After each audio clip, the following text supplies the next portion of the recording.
Greetings, folks. This is Volt, back again with Arkham Horror the Living card game, and it's that time for another Mythos Busters campaign play-along. And the campaign that we're all going to be playing along with this time is The Circle Undone. As before, a whole group of us in the Mythos Busters Discord are all going to be tackling The Circle Undone together in sequence and sharing our adventures and trials and tribulations and experiences. And the organizers have set up a variety of cool and interesting contracts and tasks and other additional things to keep the experience fresh, exciting, and engaging. And in particular, this time around, one of the key special additions to the campaign, which I'm going to be taking advantage of, is in the investigators that you can play as.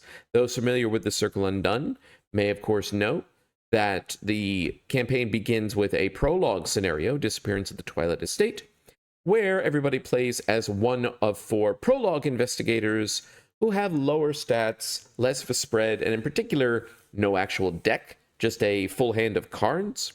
And they try to survive for as long as possible in a scenario where there is no way for them to escape. Well, the Mythos Busters campaign play-along, you have the option to instead play as those investigators for the entirety of the campaign. So let's take a look. And here we are. I am again going to be playing True Solo, and I have elected to play as Gavriella Misra, our Guardian equivalent from the prologue investigators. There is a rogue and mystic and seeker equivalent as well that other folks tackling this adventure are playing as, either in True Solo or in teams, and I wish them all the very best of luck. Let's talk a little bit about Gavriella. As with all the prologue investigators, Gavriella's stat line is a 1, 2, 3, 4, which is, of course, below curve compared to normal investigators, who usually have at least 12 stat points to distribute. The prologue investigators have only 10. She also has 8 health and 4 sanity, so a total of 12. Again, lower than the typical 14 points curve that regular investigators have. So Gavriella, private security, she's got the veteran trait.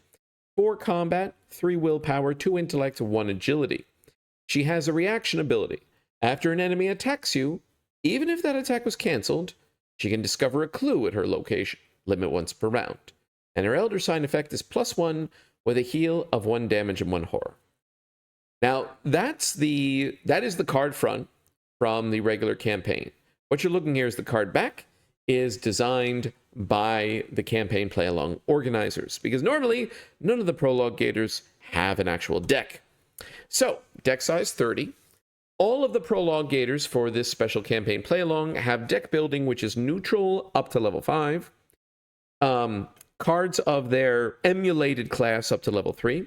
So for Gavriella, that's Guardian.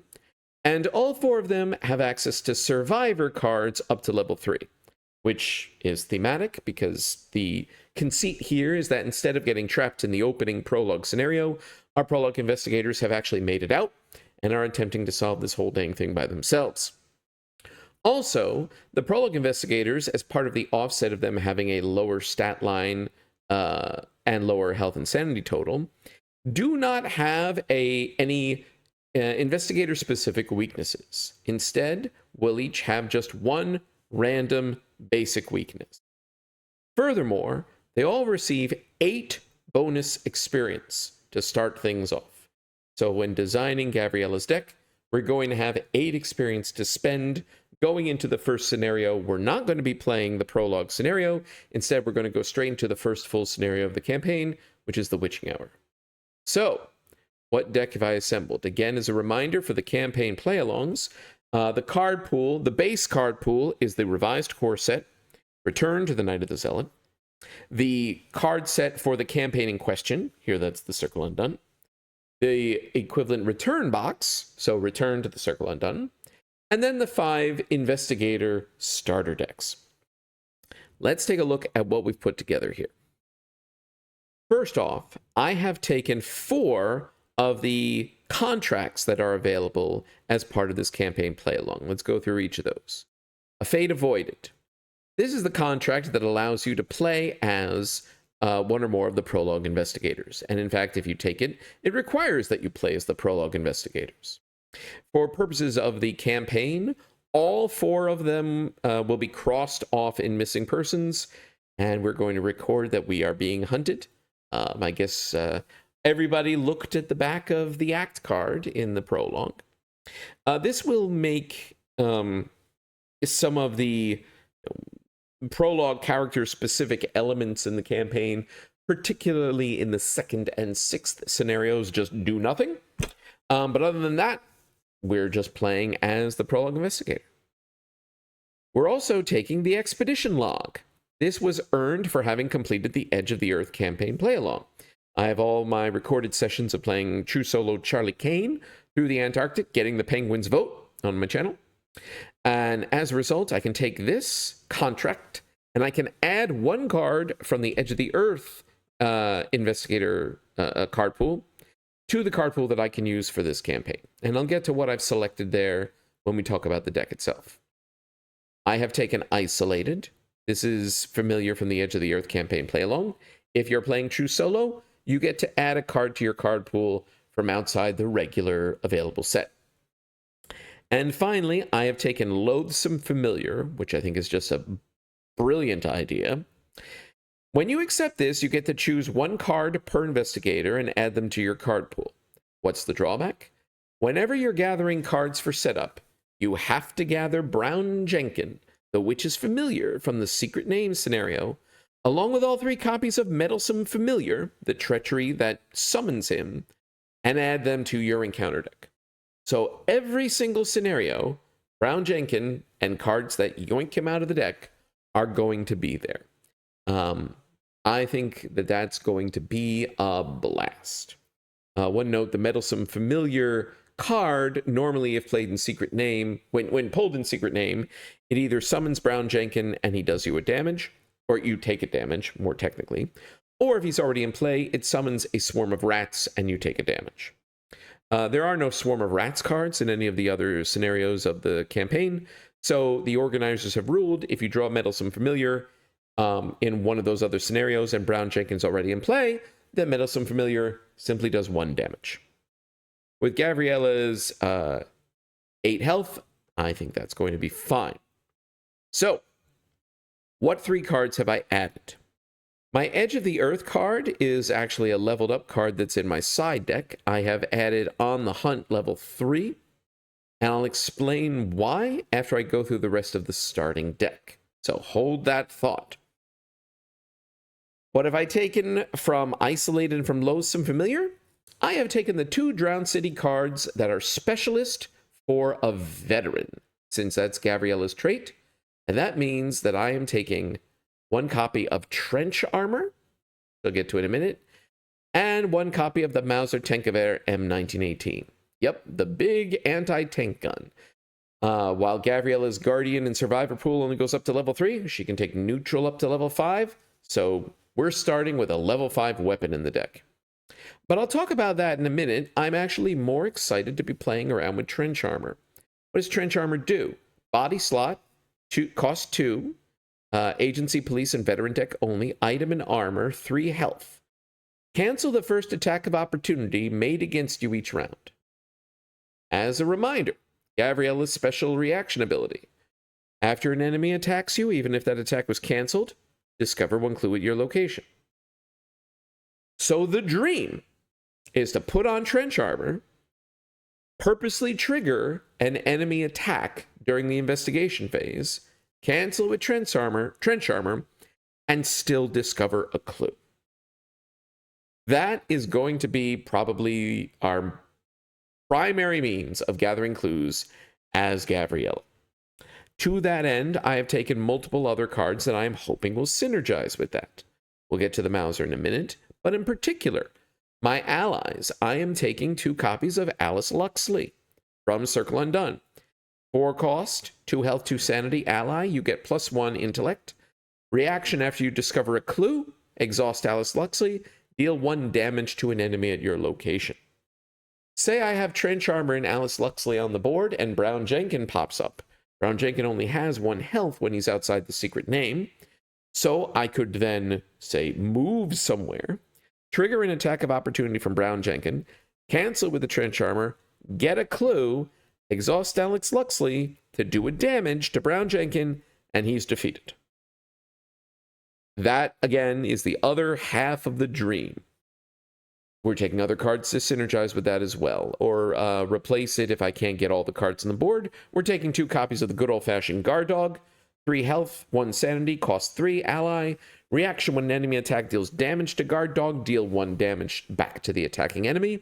Another way of using the Thorns archetype to counterattack and defeat enemies. I am taking 2 copies of Flesh Ward, Arcane. This is from the Nathaniel Cho starter deck. Arcane slot, 3 cost, 1 health, 1 sanity, uses 4 charges. Reaction when you're dealt damage and or horror from an enemy attack. Exhaust Flesh Ward and spend a charge to cancel 1 damage or horror from that attack. Since Gavriella has only 4 sanity, that is mostly going to be canceling horror. What else have we got? We've got the Hollowed Mirror. That's our accessory, a classic for Guardians. Once it comes into play, accessory slot costs 2. You get 3 copies of Soothing Melody, 1 in your hand, 2 shoveled into your deck. Soothing Melody in event costs 0. Play it to heal 2 damage or 2 horror or any combination thereof from among investigators and or allies at your location, and then draw a card. We're going to be using healing to keep ourselves topped up as we take attacks on the chin. But we're also taking some weapons, like the Mauser Tenkaver. So let's talk about this. 2 hand slots, 4 cost. Hunter, Veteran, Warden deck only, uses 1 shell. Not ammo, shell. If it's ready, you can spend an action and its shell to fight with +5 combat and deal +3 damage. So we're going to be swinging at 9 and deal 4 damage. That's a lot.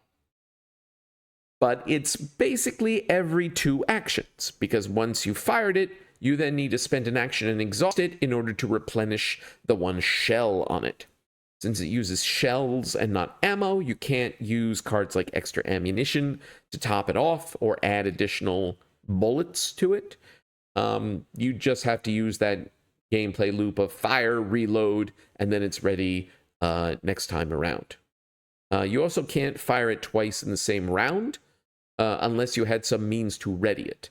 I'll note that there is a Drowned City level 2 card called Bulwark, which is an arcane asset and does synergize very nicely with this Mauser because it allows you to ready an asset that you have in your play area. I am not taking that. I don't have enough off-class available slots. And while there are some additional contracts that I could have taken to get that access, I don't think the juice is worth the squeeze for this character and for this deck. For others, may be different. But we're not just taking the Mauser. We also have some more standard weapons. We've got everyone's favorite from the core set, Machete. 1 hand slot, costs 3. Action to fight, get 1+1 combat. And if the attacked enemy is the only enemy engaged with you, you do +1 damage. And we're also taking, since this is Circle Undone, Enchanted Blade. Again, 3 cost, takes a hand slot and an arcane slot, uses 3 charges. You can spend an action to fight with +1 combat. You can also spend a charge, and if you do, you get another +1 combat, so +2 total, and deal +1 damage for this attack.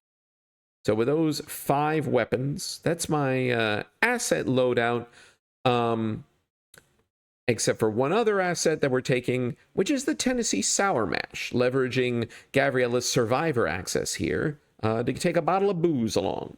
3 cost asset, slotless, comes with 2 supplies. You can free triggered ability, exhaust it and spend a supply to get +2 willpower for a skill test on a treachery card. You can also spend an action to discard it to make a fight with +3 fist for the attack. Love the theme on this. There is an upgraded, this is a multi-class card, Rogue and Survivor. They're like the Enchanted Blade. There are upgraded versions for each. I'm be looking at the Survivor one, of course, and the Guardian one for the Enchanted Blade. There are many, many willpower treacheries in the Circle Undone. And I am playing vanilla, the Circle Undone. We're not playing Return to. The Return Every player had the option to pick vanilla or return, and I think the population split that literally 50-50 across the board last I saw. I'm playing vanilla because, frankly, Gavriella is better at willpower treacheries than agility treacheries, and the return to box evens out the treacheries between willpower and agility, where the vanilla really heavily taxes your willpower. So I'm better equipped for that. There's also some particular nasty treacheries. There's one in particular in vanilla which threatens you with direct damage. The return to variant is sort of the mirror image and threatens direct horror. And with 8 health and 4 sanity, I would much rather deal with the direct damage version.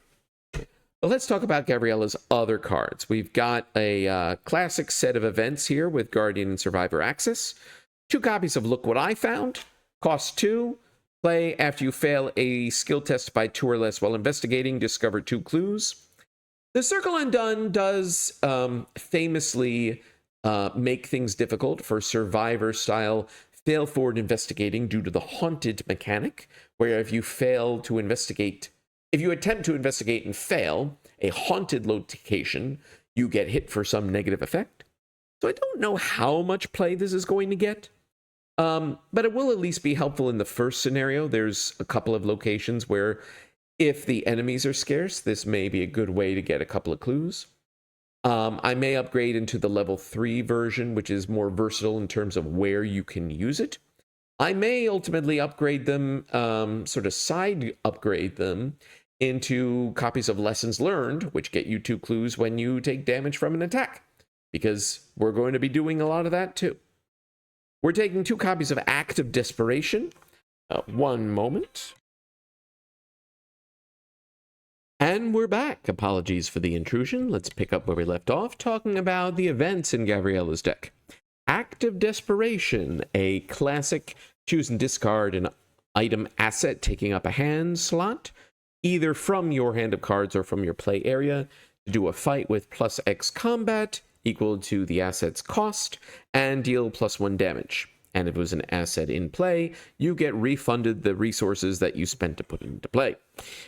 So this is both to allow me to chuck a machete or run out Enchanted Blade in favor of putting in, say, the Mauser or another. In a pinch, I could even chuck the Mauser if I have a blade backup.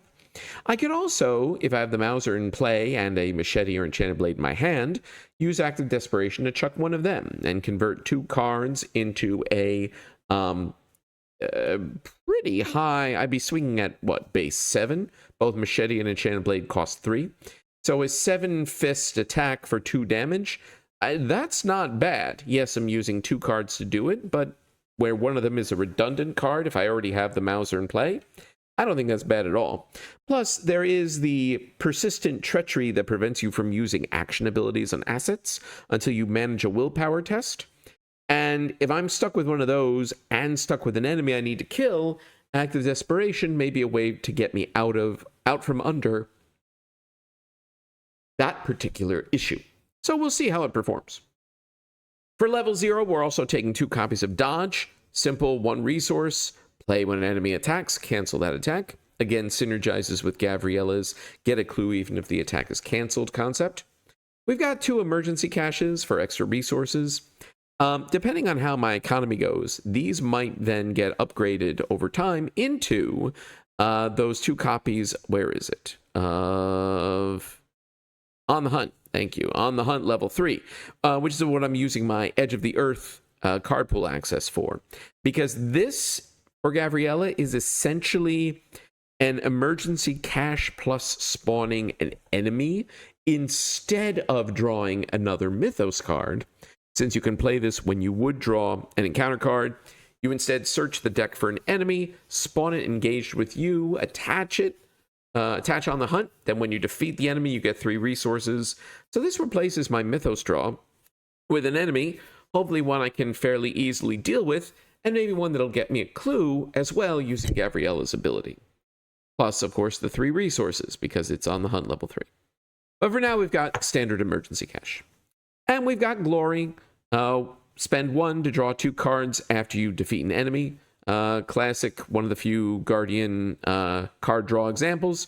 We, of course, have another in our skills from the Survivor access, 2 copies of Take Heart. Commit to a skill test. If it fails, you draw 2 cards and gain 2 resources. I am sure there will be tests that I'm going to be failing, particularly with that one other persistent treachery that gives you -1 to all your stats for the first test you take during a round. I think it's a round. If I throw Take Heart into the reduced test where I might be testing, willpower -1, so 2 against difficulty 3, almost certainly failing. And you know what? If it summons the +1, maybe that's a good thing too. And finally, 2 copies of Guts, and rounding things out with 1 copy of Steadfast. Willpower icons are good in Circle Undone. Guts, 2 willpower. If this test is successful, draw a card. Steadfast is a willpower or combat icon. If you have 5 to 9 total remaining health and sanity, it's got 2. If you have 10 or more total remaining health and sanity, it gives you 3. That's a little worse for the prologue investigators, since Gavriella's total health and sanity before losing any is only 12 compared to 14. But at least for level 0, having another card that could be 3 willpower icons, I feel is a fine way to round out, be the 30th card in the deck. Now I need to get my random basic weakness. So you know what? Let's do that quickly. We'll go into edit, and we have the card pool. What do we got? We are haunted. We're both hunted and haunted. So haunted, add to your threat area. You get -1 to each of your skills. Double action to discard. I mean, that's pretty thematic for the Circle Undone. Sounds good. We are haunted with what could have been our fate in the prologue scenario, but we're going to do our damnedest to not succumb to that fate. Sounds good. I'm just showing my possible upgrades that I have in mind here. I'll talk more about these when I actually add them to the deck, but just very quickly, upgraded Enchanted Blades, upgrading the Hollowed Mirror. That may be one of the first upgrades I take to make the Soothing Melodies that much better. I don't have level 0 Greta Wagner in the deck, although I could. I am thinking that I will upgrade into 1 copy of the level 3 Greta Wagner, and 1 or maybe even 2 charismas, so I can have both Alice Luxley and Greta Wagner or a guard dog in play at the same time. Maybe a gravy upgrade towards the tail end, be a 2nd charisma, so I could have all 3. We'll see how this plays. 2nd trench armor. I anticipate it's going to be that important to the deck that I'll want 2 copies. I don't know that I'm going to want 2 copies of the Mauser Tank of Air. We'll see how it performs and how necessary it feels. Trench armor feels more necessary, where the Mauser, like necessary to get earlier in a scenario, whereas the Mauser I just want to make sure I have available before I fight whatever the scenario's boss encounter is. Upgrading the Tennessee Sour Mash. This is the Survivor upgrade version. Comes with 3 supplies instead of 2. And its fight ability automatically evades an enemy if they're non-elite. This could be handy in a pinch if I really need an evasion, since Gavriella's 1 agility is not going to be doing any evading. The Star for her tarot. This feels like another probably very early upgrade. Give +1 health and sanity to all my assets. Boosting Alice Luxley to 3 and 3. Guard Dog to 4 and 2. Greta Wagner to 5 and 3.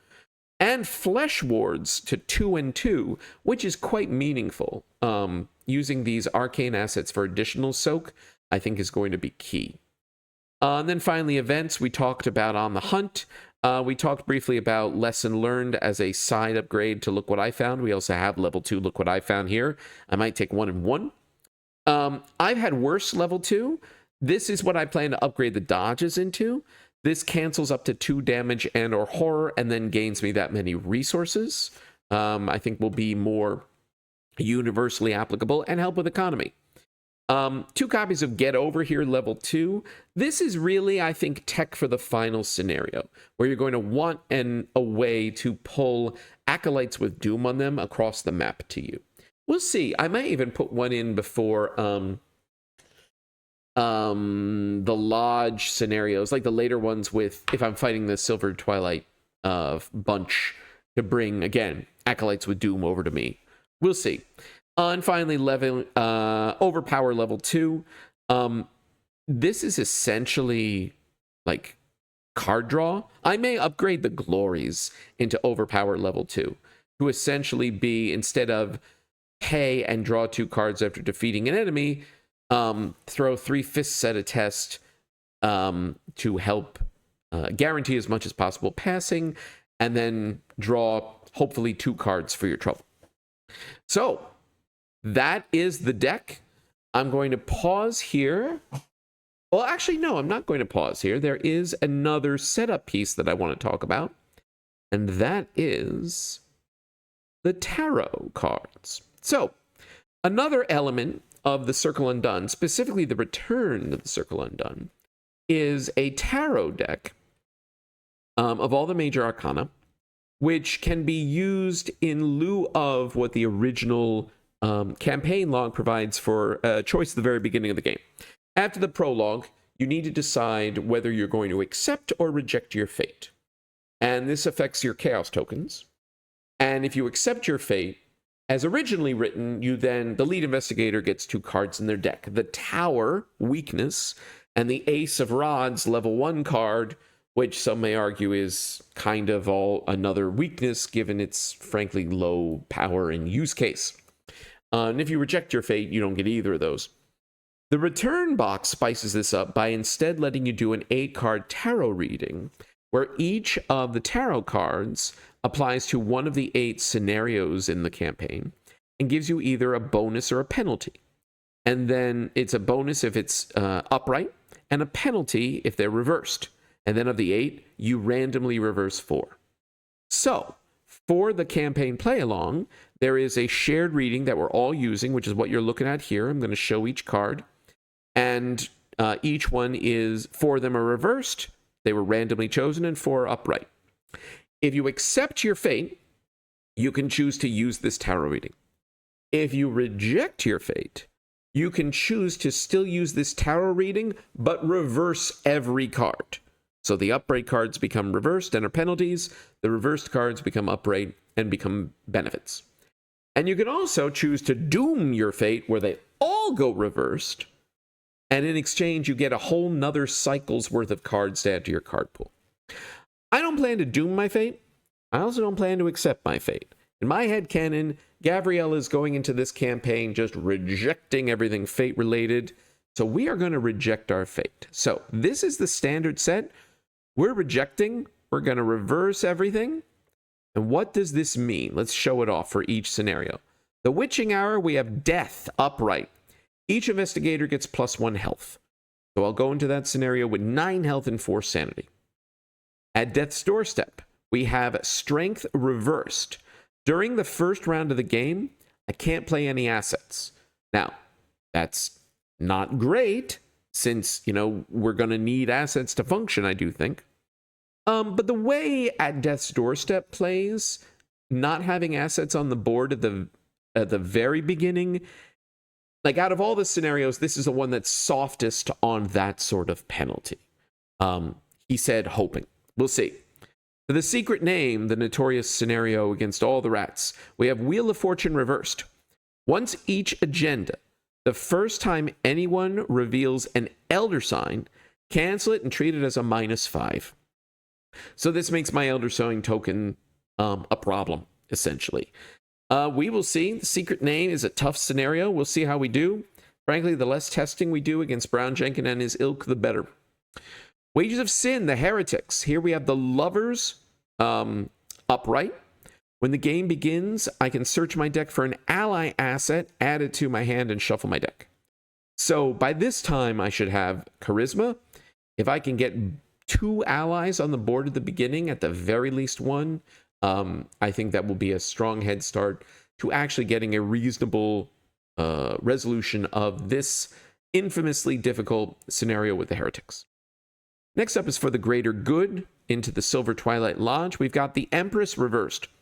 During the first agility test each investigator performs each round, I get -1 agility. With Gavriella's agility 1, I don't expect to pass any agility tests ever. So while this is a penalty, I am guardedly hopeful it's a penalty that is not going to prove meaningful. It is a little tricky with For the Greater Good, since depending on choices, You may be in a situation where you would want to evade Silver Twilight folks to get Doom off of them. We'll see. We'll see how I get around that. I'll need to check the wording, whether the automatic evade from the Tennessee Sour Mash, if I upgrade it by that time, will help get around that issue. I don't recall if it's automatically evade or successfully evade, but that's a problem for future me. Union and Dissolution on the island circle tests. We've got the High Priestess upright. During the first intellect test, each investigator performs each round. I get +1 intellect. This I do expect to be more meaningful. Gavriella will, of course, be getting probably most of her clues using her ability, but with only 2 book, sure, but with Alice Luxley in play and Greta Wagner in play, that's total 4 base intellect. With this +1, get up to 5. There could be some reasonable investigating going on in that scenario. In the Clutches of Chaos, Arkham Pandemic, we have the Tower reversed. Add 1 random basic weakness to each deck. Remove them after the game ends. This is going to be potentially scary. I don't profess to suggest this isn't a problem. Really, the big issue here is that I was less concerned about this than I would be about adding a penalty in the final scenario before the Black Throne, which is part of why I rejected my fate. By rejecting, we have the Star upright, which I think is fitting since I plan to put the Star in Gavriella's deck. Star upright, after an investigator reveals an Elder Sign token during a skill test, she can heal a damage or a horror. So already Gavriella heals a damage or a horror. And. She already heals 1 damage and 1 horror when she pulls the Elder Sign. With this, she'll heal 2 of one and 1 of the other. If that ends up spelling all the difference in the final scenario of the campaign, that'll feel pretty good. All right, that is set up. I'm going to pause here and then set up the Witching Hour, the first full scenario, and we'll be back to see how that plays. One moment, please. All right, here we go. It's time for Gavriella to begin the Witching Hour. First scenario. We have rejected our fate, so we add 2 Elder Thing tokens to the Chaos back. We have our tarot card set up. Because we've rejected our fate, we get Death upright for this first scenario. We have +1 health. So that means Gavriella will have 9 health and 4 sanity. Hopefully this isn't going to be relevant. If it is, something has gone catastrophically wrong. But hey, if it winds up being relevant and we survive rather than get defeated as a result, well, that'll be pretty hilarious and make for a great story. Let's shuffle up our deck. Let's also get our locations in play. Since we have only 1 investigator, we put 5 of the 7 witch-haunted woods into play. Let's set those up. We've shuffled that up, and let's remove the 2 that we're not going to use. Since we have a Doom track of 8 on the first agenda, Temperance 14. We are lost in the woods. We need 2 clues to advance. We can spend them as a group at, well, there's only 1 of us in the group. We can send them at the end of the round to advance. All locations in front of us are connected. Can't enter locations in front of other investigators, not relevant in solo play. Point is, we have 5 Witch-Haunted Woods locations in play of the available 7, and they are all connected to each other. And we have Brown Jenkin and the Meddlesome Familiar cards here. Let's add those to the encounter deck. Shuffle that up. We have the Agents of Azathoth set aside. We have a Goat Spawn set aside. We've got the Arkham Woods location set aside and Annette Mason. So let's take a look at our opening hand. What do we have? We put Haunted back. Well, we have the Mauser Tenkever available in our opening hand. So I guess we're going to play that. What else do we have? We have Flesh Ward. We have Guard Dog, both defensive assets. Tennessee Sour Mash. These are all good starting assets, and Take Heart is one of our economy cards, and card draw card.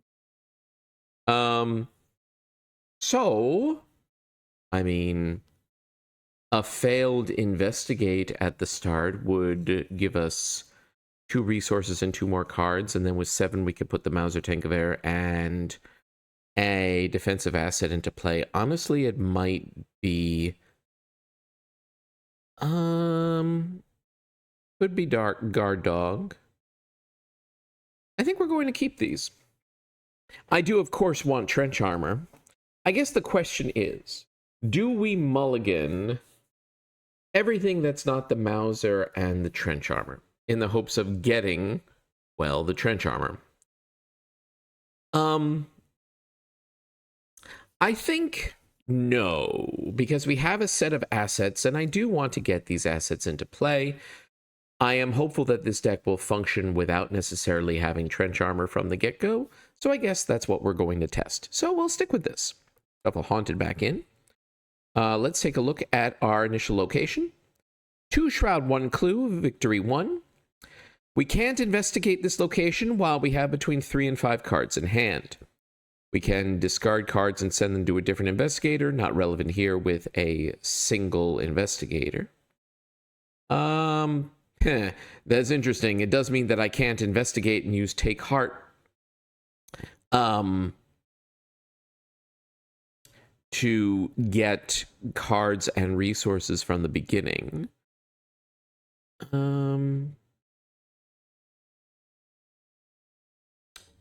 Okay. So if we draw a card, then we'll have 6. Then we can investigate. And then, I mean, Shroud 2, we might just pass on the investigate. What does our Chaos Bag look like? Here we go. Skulls are... They're not actually -1. No, they are. Skulls are -1. For each point you fail by, discard the top card of the encounter deck. Elder Things are -3. If you fail, choose an exhausted or damaged witch enemy at your location or a connecting location. Ready that enemy and heal all damage from it. So, a chance of passing is just under 1 in 4 on an investigate with Take Heart thrown into it. But I think we draw a card so that we have 6, then investigate, commit Take Heart. If we pass and get the clue, fine. If we don't, then we'll get more cards and resources, and then we can start playing some things. Maybe we play an asset first. Do we play the Mauser first? Do we play a defensive card first? Part of me wants to play Tennessee Sour Mash right from the beginning in case we draw a first turn Rotting Remain. But then we can't investigate. So we start drawing a card. Guts. Well, that helps if we get a Rotting Remains. So now we will investigate. We have 6 cards, so we can investigate.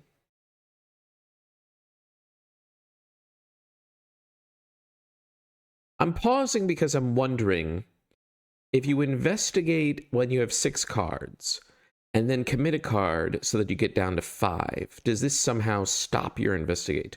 I don't think so, but I'm going to pause recording. I'm going to check that. Be right back. And we're back. Yes, it looks like that this is legal, that I can investigate, commence the investigate. I have 6 cards in hand, so I can start it, and then I can commit something, even though that brings me down to 5. So that's what we're going to do. We're investigating. We're committing Take Heart. We are testing. That is not what I wanted to do. There we go. We are testing 2 against 2. 2 against 2. -3. Oh, that's cool. This is my first time using the token pops up and tells you what it does. But anyway, we failed. We failed in style. That is what we expected. So we draw 2 cards and gain 2 resources. Alice Luxley and another Guts. We'll take that. And indeed, this not... There we go. Okay. Well, Alice is a key piece of our build. So what do we play to start with? Which of these good assets? There's always the go for the Mauser idea. What I really would like is more resources. We'll get them ultimately. I'm thinking we go with...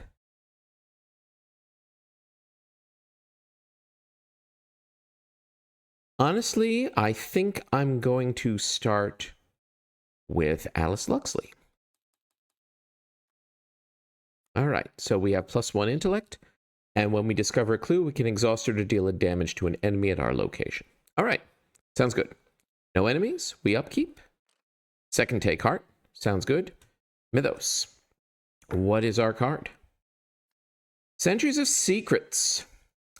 Test Brain 5. For each point we fail by, discard the top card of the encounter deck. If a curse is discarded, deal 1 direct damage to Gavriella and to each ally. Well, that's not great for Alice Luxley.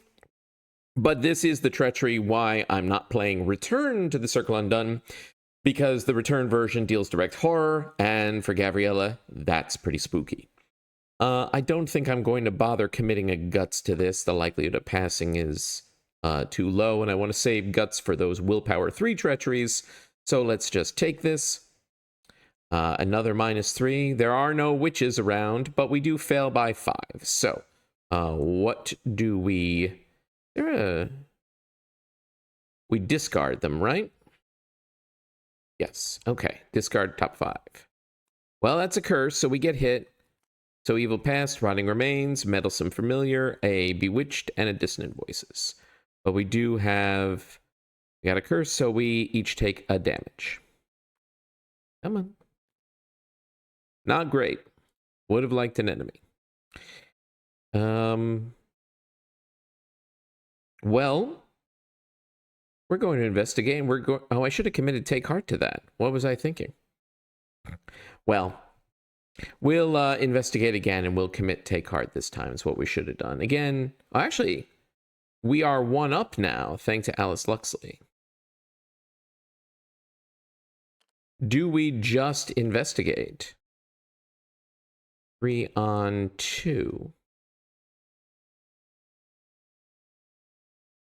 That is most of the bag, sure.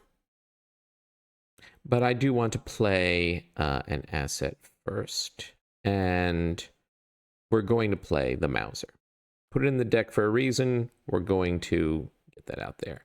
And I'm also going to change this to an ammo. Even though it's not actually an ammo, it looks better that way. All right, we've got the Mauser.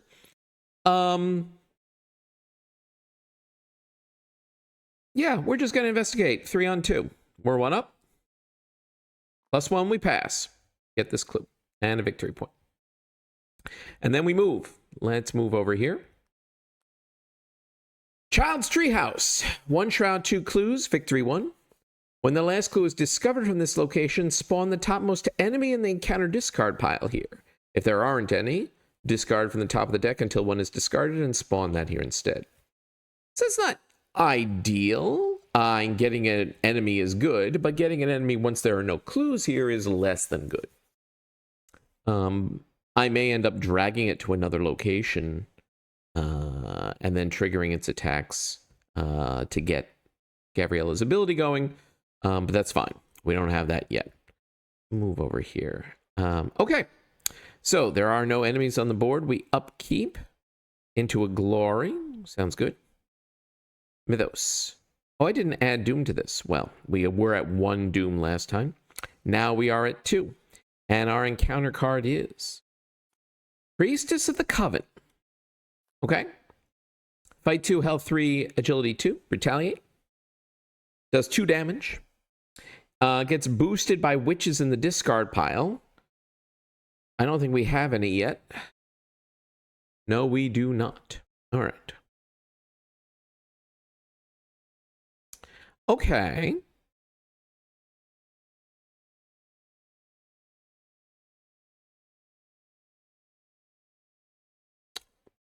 So, I can investigate, trigger an attack of opportunity, take 2 damage on Gavriella, get a clue, do a damage back, finish her off with the Mauser, and then ready it. This is all things I could do. And that will... But... So this is interesting. If I investigate, trigger my reaction, get a clue, succeed with the investigate, get another clue, then this effect will trigger. So we'll discard cards in the encounter deck until an enemy is discarded and spawn it here.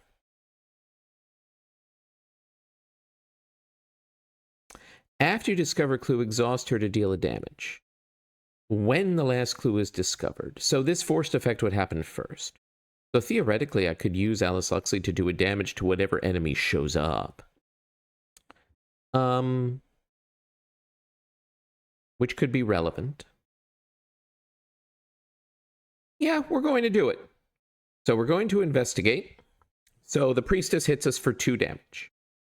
So that happens. On Gavriella. But then we can use her reaction to discover a clue. And I'm not using Alice for this. I am doing the investigate, so we are testing 3 against 1. Oof, we fail. Okay. Well, all right. I guess that makes things a little easier. My option to use Alice's reaction has passed. So we'll fire the Mauser. We'll spend the shell. So we're testing 9. 9 on 2. Okay, we pass by a ton. She's discarded.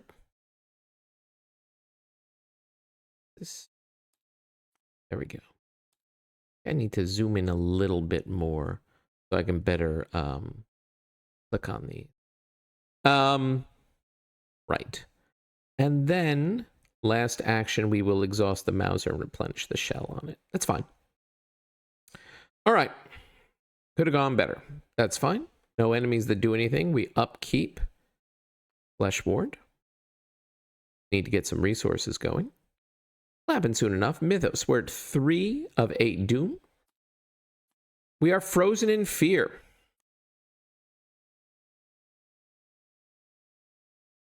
Okay.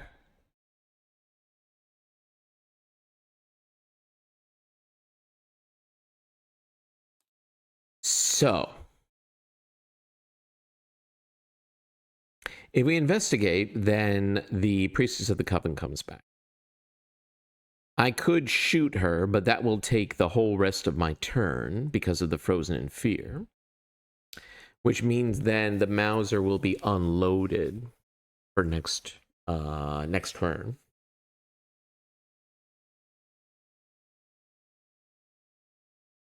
I could have used Glory after defeating her as well to draw cards, but probably good that I didn't because I don't have the resources for it.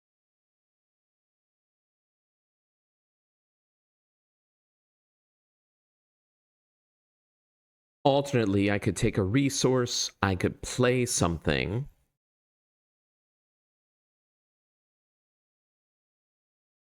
Take another resource.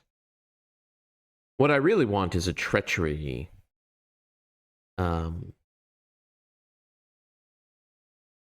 Nah, let's just go for this. Because if we get... No, well then... we commit Guts to the test.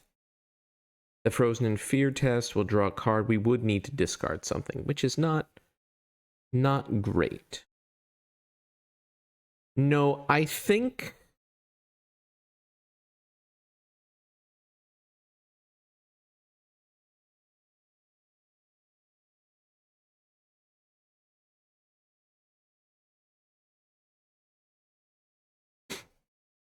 I think we slow roll this at the moment. So I'll spend an action, take a resource. I will then spend 3 resources.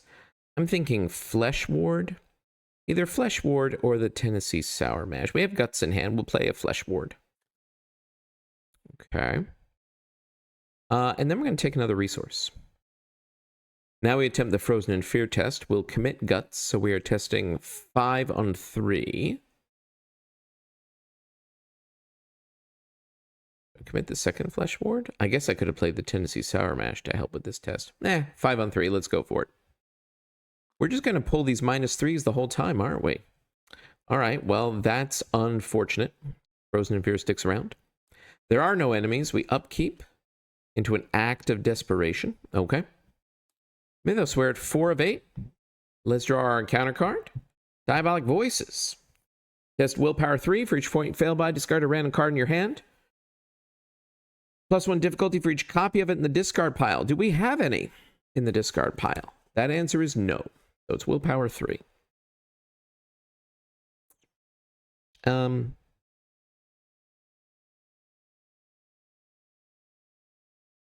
I am going to commit Guts to this, so we're 5 on 3. Skull's -1, so we pass and we draw a card, which is another guard dog. Okay.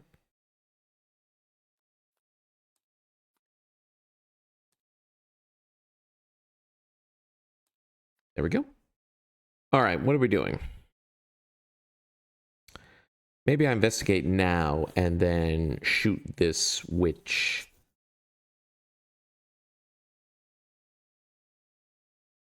Yeah, we're going to investigate. We are testing 3 against 1. We're 2 up. How many -3s is that? Lots and lots of -3s. Well, now if we did it... All right, we're going to take a resource, and then we're going to play the Tennessee Sour Mash. All right.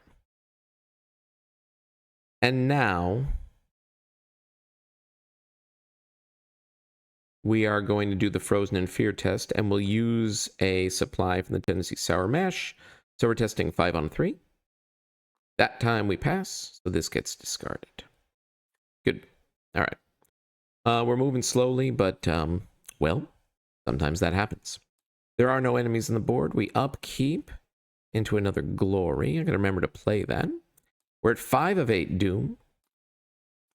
We have more Diabolic Voices, and this time there is one in here, so we are testing against difficulty 4. We'll use the Tennessee... Do I use Take Heart?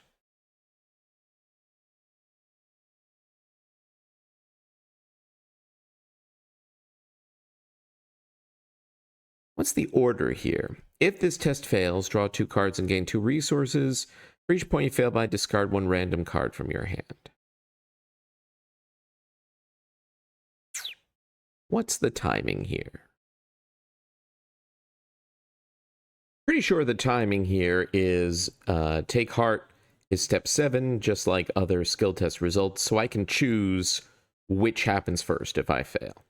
And frankly, I'm thinking I would probably discard cards first and then draw.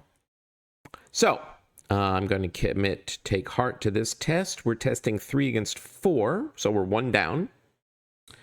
So we fail by 2, and for each point we fail by, we discard the top card of the encounter deck. So that is Racked and Brown Jenkin. That's good, because that means when I get this last clue, instead of that Priestess showing up, Brown Jenkin will show up, and here he's only got 1 health. But we also fail by 2, so we discard 2 cards at random. 1, 2. Both glories went. And now we do Take Heart. We draw 2 cards and get 2 resources. And we've got more weapons, which is not super helpful, but we do have Act of Desperation. So we could chuck 1 at something, which we might want to do. All right. That was the Mythos phase. What am I doing? Investigation phase. All right, so...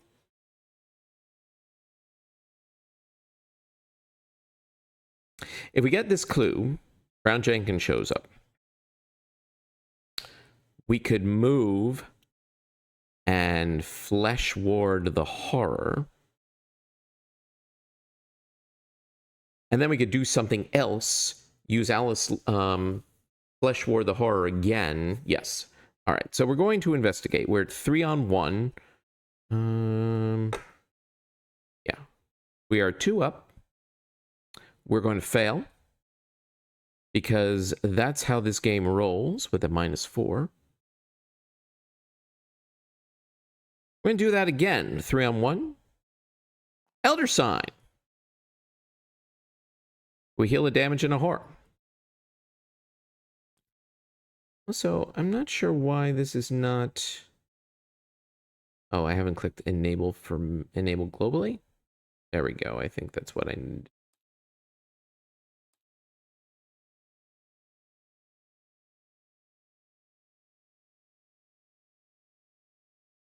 Okay. We'll see if that works. But in any case, we healed the damage. We didn't have any horror to heal. But the point is we get this clue. So, that's another victory, and we have 3 clues. We do spawn Brown Jenkin, because he's the topmost enemy in the encounter discard pile. Oh, he's aloof. That's right. He doesn't automatically engage. Honestly, not the worst thing in the world to wheel this hand, I don't think. So I'm thinking that I move. He'll follow me. I'll wheel my hand. Yeah, we're going to do that. We're going to move to this location. We have 3 shroud, 2 clues, victory 1. After any number of clues are discovered here, I lose an equal number of resources, which is not great. Enemy phase. Brown Jenkin moves here to follow me. He's ready, so I have to discard my hand and draw that many cards. So, discard 6. Draw 6. Second Alice, Enchanted Blade, Emergency Cache. Steadfast, there's the trench armor. That's what we're looking for. And second emergency cache. Brown Jenkin, I think you did us a favor. All right, sounds good. And we upkeep. Dodge. Okay. Now, do I advance?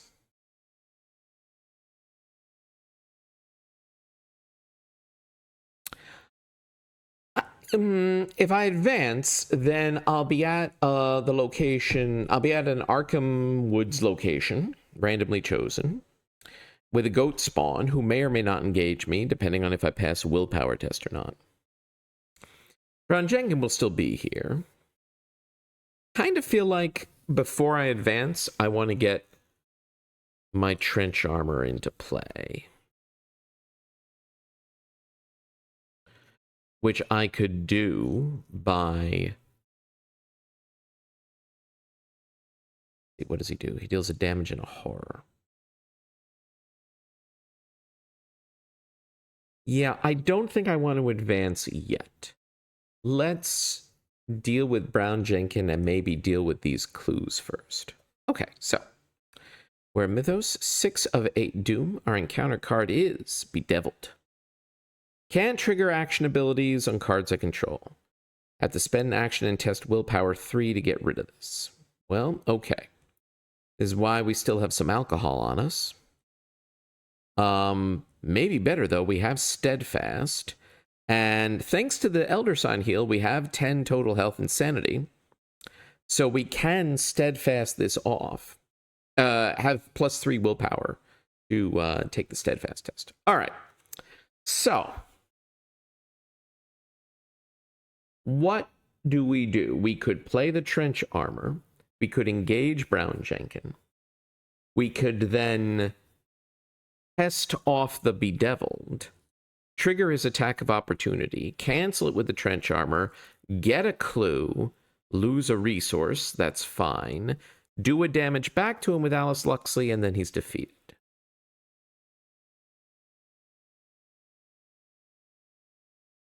What is the shroud here? Shroud 3.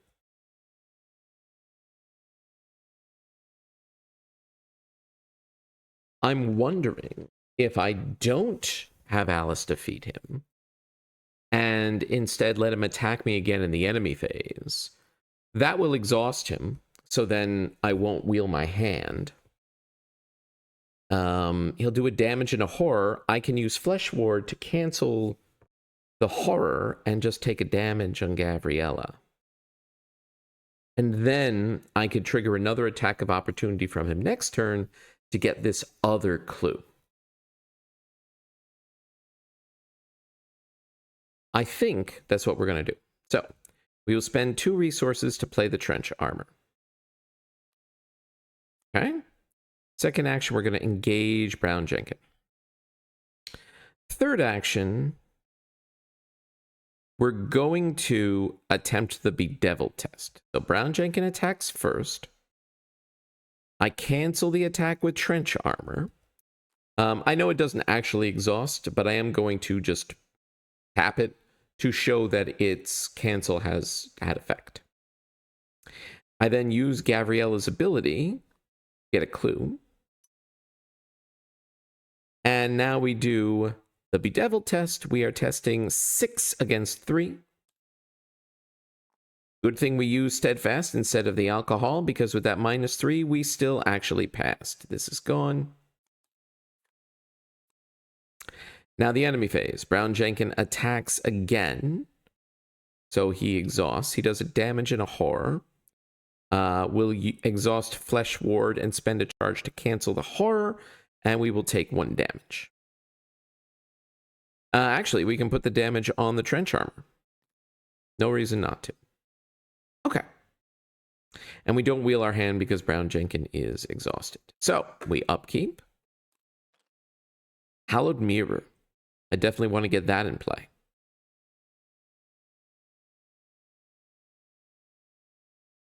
Okay. I don't want to advance yet. I want to get these clues first. So, Mythos, we're at 7 of 8. Doom, our encounter card is Sentries of Secrets. So, this could kill Alice Luxley, which is not great. But I do have her twin sister, Alice Luxley, in my hand. So, that's a thing. I do have dodge. I could have played dodge last turn. I didn't even think of that.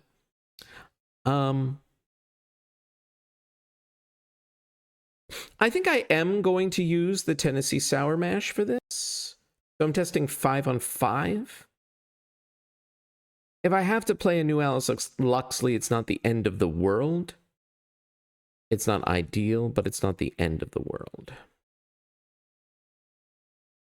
5 on 5. This -3. How many -3s have I drawn? How many of these Elder things? Well, there are no witches, but we do fail by 3. So what do we have? Racked is a hex. Ancient Evils is an omen. Coven Initiate is a witch. We did not hit a curse, so we don't take any damage.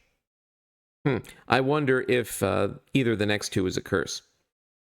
All right. Oh, and I forgot to lose a resource from getting a clue here last turn. We just did that now, so we only have 2 resources. Okay. Well, we could play Hallowed Mirror, trigger the attack of opportunity from Brown Jenkin, cancel with the trench armor, get this last clue. Now, here's an interesting thing. Do I pay the resources? I'm just hitting all the timing questions. Do I pay the resources before the attack of opportunity happens? If that answer is yes, then I'll have no resources left when the attack of opportunity happens, so when I get the clue, I'll have no resources to lose. But if the attack of opportunity happens first, then I would lose a resource and I'd no longer be able to play Hallowed Mirror. Let me check. If the answer is that the attack of opportunity happens first, then what I'll probably do is play Emergency Cash instead to trigger this whole sequence. So, one moment.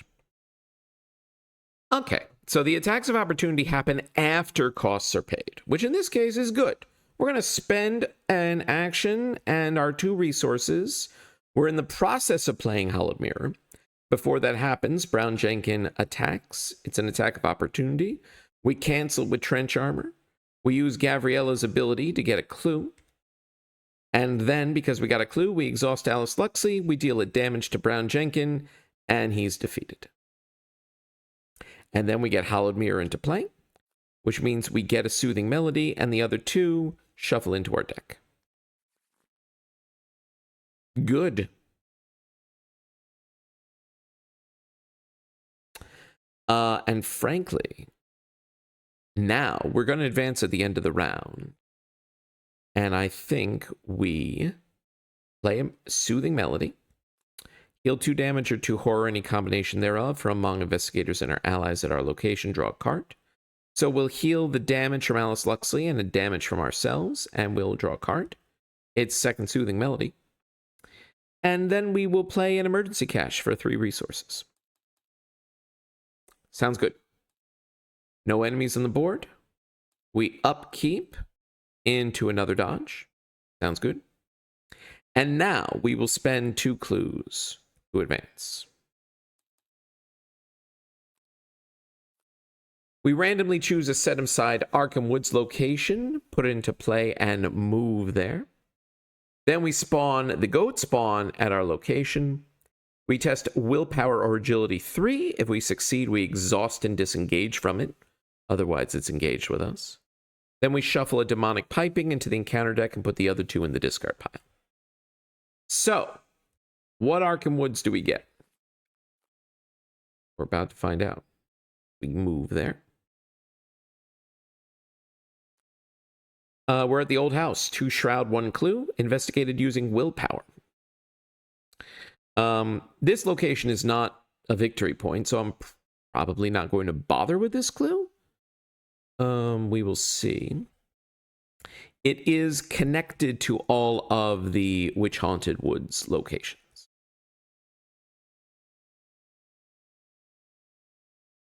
Okay. Now the goat spawn.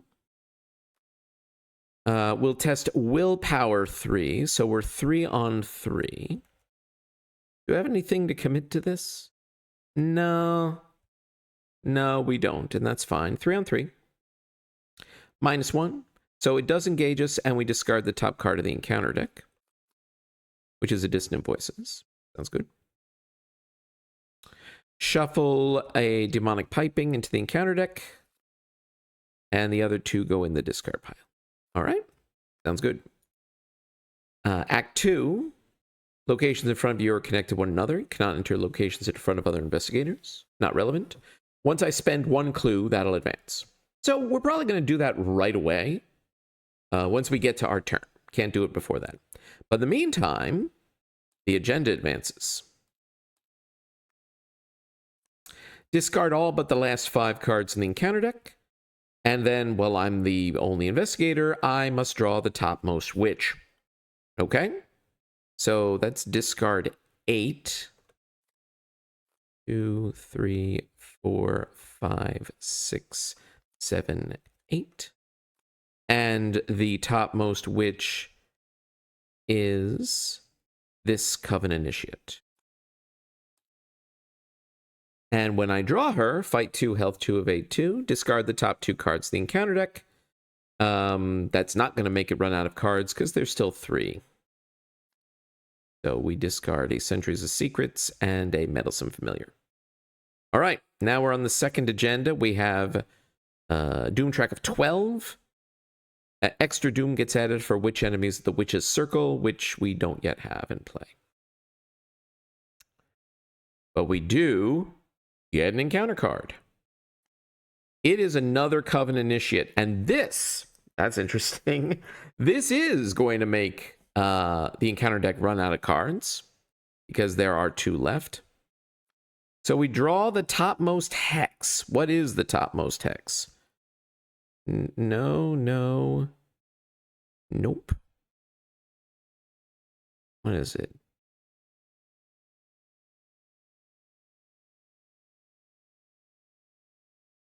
It's this Racked. So we just suddenly have approximately all of the problems to deal with. Racked. -1 to each of your skills during the first skill test you perform each round. Action, test willpower. 3 of you succeed, discard racked. There's an exhausted witch at your location. Test is automatically successful. The likelihood of that happening is fairly slim. And then the encounter deck reshuffles because it's empty. All right. What are we going to do about all this?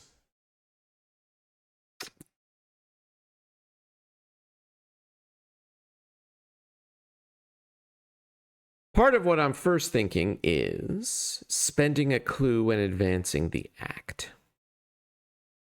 And let's do that. Spend a clue, we'll advance the act. Now we can enter locations in front of other investigators. It doesn't really matter. That's fine. So we need 3 clues to advance the third act. Okay. I would like them to be from these locations because these are worth victory points. I just need to figure out how I'm going to accomplish getting there. Goat spawns fight 3, health 3 of 8, 2. Hunter retaliate when defeated. Take a horror. The witches are each fight 2, health 2 of 8, 2. And they deal 1 horror when they attack. Goat spawn does 1 damage when he attacks. All right.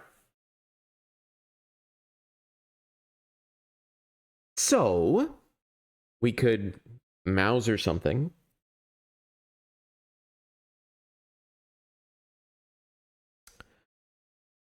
We could Tennessee Sour Mash something.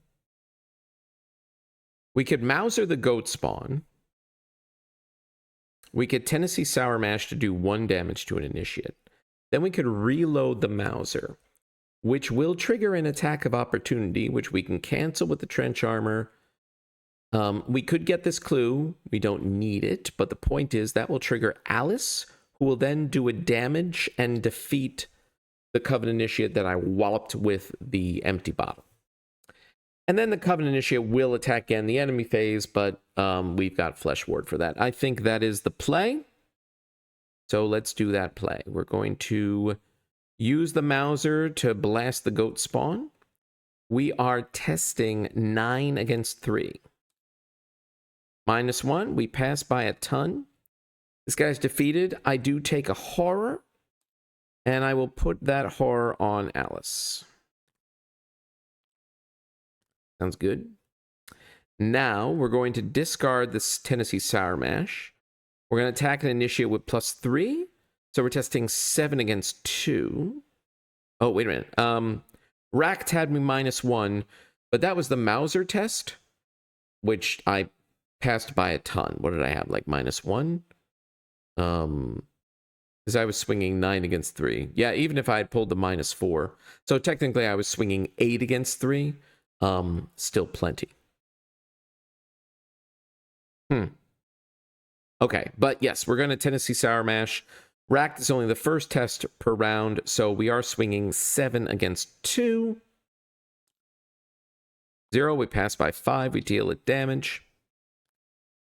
And now we're going to reload the Mauser. This triggers attacks of opportunity. This Covenant Initiate will attack me. I will cancel it with the trench armor.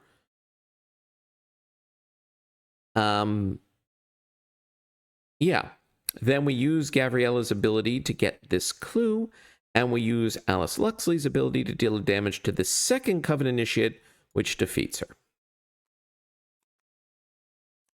And then we exhaust and reload the Mauser. Sounds good. Now the Covenant Initiate attacks in the enemy phase. She deals a horror. We will exhaust Flesh Ward and spend a charge to cancel that horror. All right. Upkeep. Machete.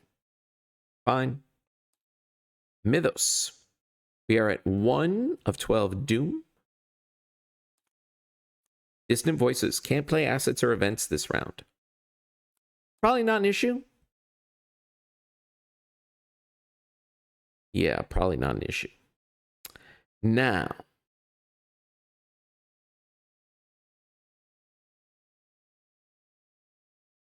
I'm thinking about potentially trying to pass Racked and committing a dodge to it.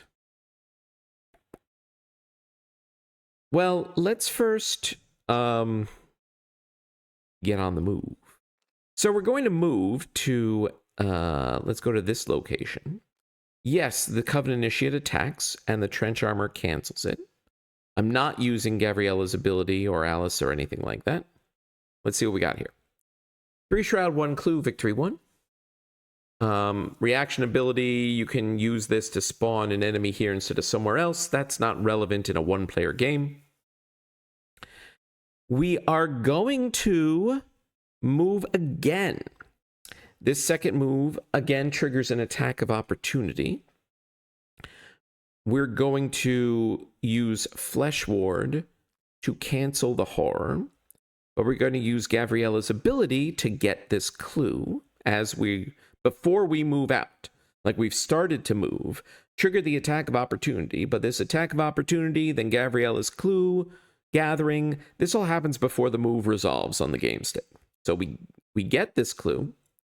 We can use Alice Luxley to deal a damage to this witch. And then we move over to this location. 2 Shroud, 1 Clue, Victory 1. An ability to move resources to another investigator, not relevant. Can't investigate here when I have between 3 and 10 resources. Fair enough. Now, what am I doing my last turn? Because of Dissonant Voices, I can't play any cards. So I can't, for example, e-cash or anything like that. I could... what is the Shroud here? It's only 2. So if I get up to 11 resources, I could just straight up investigate here. Do I punch the witch? I'd be testing 4 on 2. That's not bad. I could commit a machete. Or do I keep her around? Well, if I do something else, she attacks me again. I can't play dodge. It's only Shroud 2.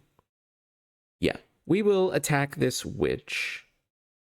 But Racked is relevant. Well, I could just Mauser her.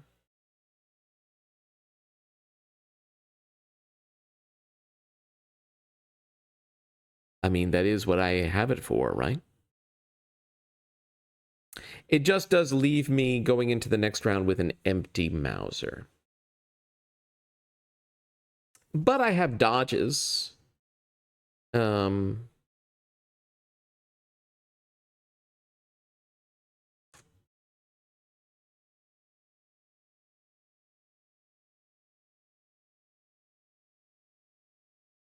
Let's think this through. What I'm thinking about is if I use the Mauser, go into the next round with it empty, you can't fire it. I could replenish it, but then I can't fire it because it'll be exhausted. So if I draw, like, the Priestess, right? That's the potential issue. Priestess does 2 damage when she attacks. I guess it's not the end of the world if I take some hits from her. But on the other hand, I could defeat this Covenant Initiate. Now, you know what? It's just 1 horror.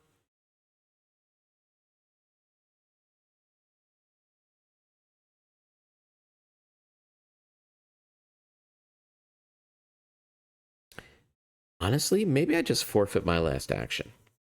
I'll take 1 horror from her attack. I have Soothing Melodies that I can use to heal it next round.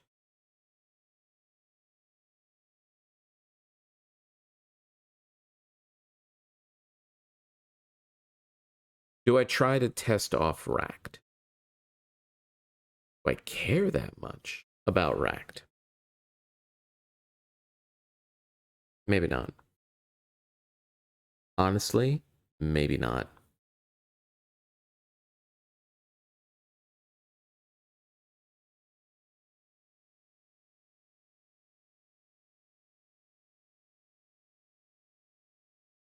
What was the, Oh, no, they're both in the, discard. Oh, it was Distant Voices was the treachery I drew. So I haven't taken a test this turn. So Rax -1 is still active. I'm considering just forfeiting my last action. And frankly, I think that's what I'm going to do. I don't want to use it because I don't want to trigger an additional attack of opportunity that I'm not getting value out of. Kind of funny. All right. Enemy phase, she attacks, she does a horror. This horror will go in Gavriella. That's fine. Upkeep. We upkeep into an act of desperation. Sounds good. We have 8 cards. Dissonant Voices discards. Mythos. We are at 2 of 12 Doom. Our encounter card is another Racked. So the first test we do each round will have -1, a total of -2. That's lovely.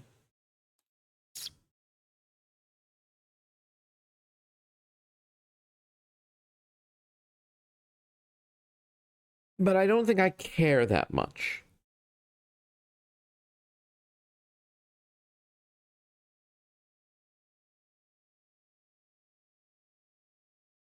Because to be honest, just one good test with the Mauser is probably enough to finish this scenario. All right, we are going to play Soothing Melody. This triggers an attack of opportunity, which the Trench Armor cancels. We use Gavriella's ability to get this clue. We're not investigating, so the resource issue isn't an issue. We use Alice Luxley to deal a damage. Coven Initiate defeated. And then we play Soothing Melody. We heal a horror from Alice and a horror from Gavriella, and we draw a card. And it's Look What I Found.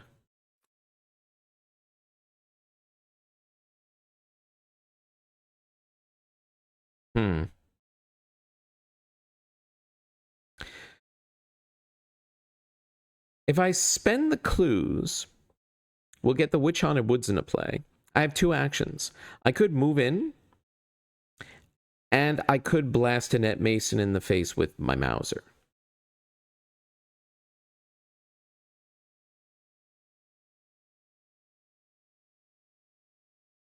Alternately, I could attempt a Look What I Found test. But I'd be testing 1 against, I think it's 3, because of the 2 Racts.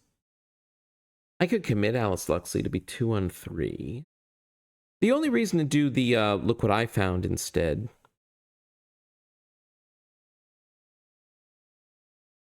is to get the end of this scenario that gives you a particular memento. You get a different memento if you defeat Annette Mason versus if you get all the clues.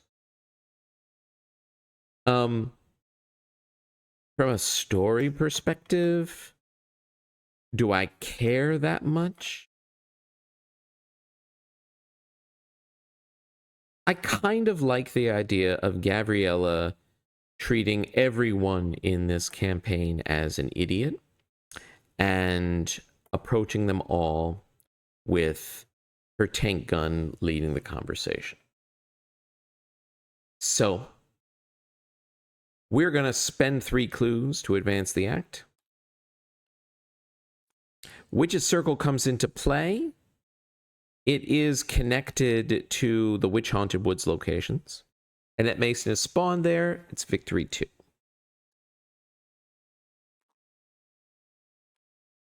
Annette Mason, 4 fight, 4 health, 4 evade, retaliate, does damage and a horror. A whole bunch of nonsense in the enemy phase. If Annette Mason is defeated, advance. Let's see if we can't accomplish that. We're going to move in to the Witch's Circle. Annette Mason engages. And now, even though we are racked, we're going to try to blast her with the Mauser. So we are testing 4 minus 2 plus 5. We're testing 7 on 4. And we're going to commit this machete to make it 8 on 4. And if we hit, we deal 4 damage. We pass by 4. 4 damage it is. Annette Mason didn't know what hit her. this strange woman with an anti-tank rifle just comes barreling into her circle and unloads. And that Mason is defeated, we advance. Resolution 1, a circle undone. There we go. That's the Gavriella way. Let's see what we get. Resolution 1, despite her wounds, the gaping tank shell, hole blasted through her torso. The High Priestess still manages to run off to fight another day. The Witch's spell was broken. We get the mesmerizing flute and the ritual components. So let's mark that down.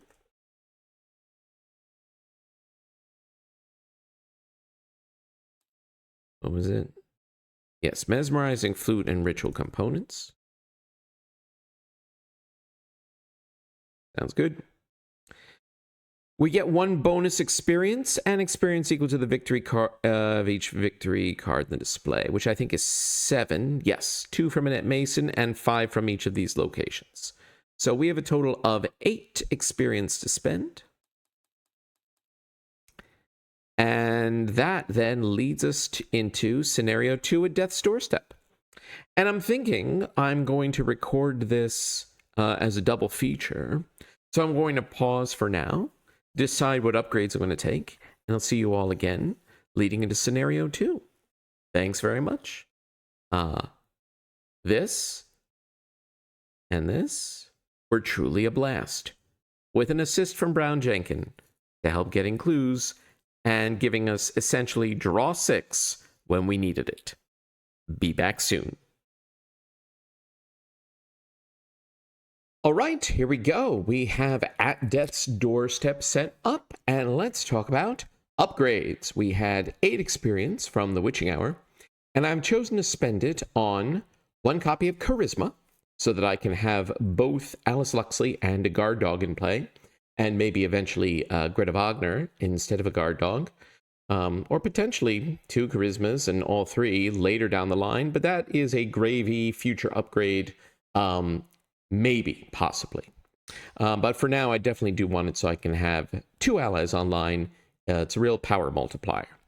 I am taking a copy of On the Hunt 3. This is the card that I'm using my Edge of the Earth access to take. It feels tailor-made for what I've got going on here. Fast when you would draw an encounter card during the Mythos phase. Instead, I get to search the encounter deck for an enemy. The whole deck, not just the top 9 or whatever On the Hunt level 0 lets you search. Spawn it engaged with me instead of its normal spawn. Attach this to it, shuffle the encounter deck, and when I defeat the enemy, I gain 3 resources. So this is sort of an emergency cache, a ward, and a, for Gavriella, source of getting an enemy so that I can make it attack me so I can get clues, all rolled into 1 card. Yeah, hopefully that's going to perform well. And with my other 2 experience points, I'm taking a copy of I'd Had Worse 2, which I can play when dealt damage or horror, cancel up to 2 damage and or horror dealt to me, and then gain that many resources. Again, canceling damage and horror, of which we do want to invite, gaining resources for our trouble, sounds good. And I'm dropping my 2 copies of Look What I Found, since we're getting clues a different way. And Look What I Found is definitely worse in this scenario and later scenarios where places are haunted. It's possible that I may pivot back and take upgraded Look What I Found in the future, but I don't need to keep level 0 Look What I Found around to do that. So let's delete those. Let's shuffle these 2 cards into our deck. Let's put Charisma over here with our other permanents. Sounds good. Oh, and there is indeed a second. I don't even remember doing that. Putting a second ally location there.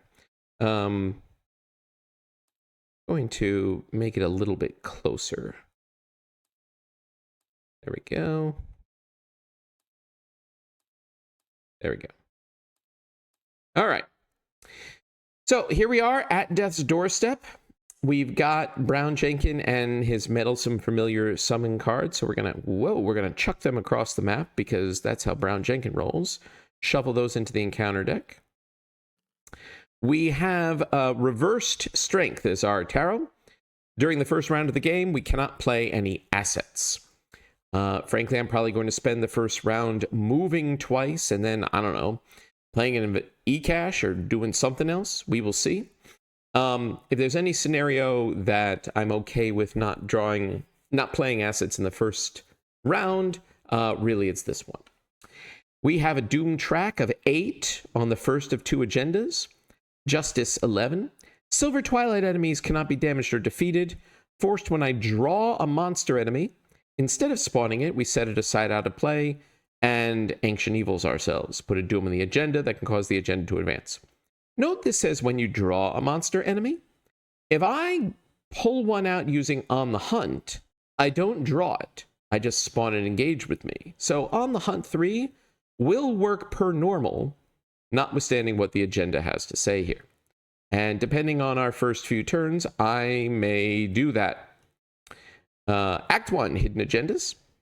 We're breaking into the Silver Twilight. Well, no, we're not breaking in. That's a later scenario. There's a party going on in the Silver Twilight Lodge, and we're schmoozing with the guests for a given value of schmooze. Objective, find information about the disappearances by discovering as many clues as we can. So normally, there would be added clues placed on some of the locations, depending on which of the prologue investigators were played in the prologue and how much evidence they left behind. Here, they're all crossed off, so none of that happens.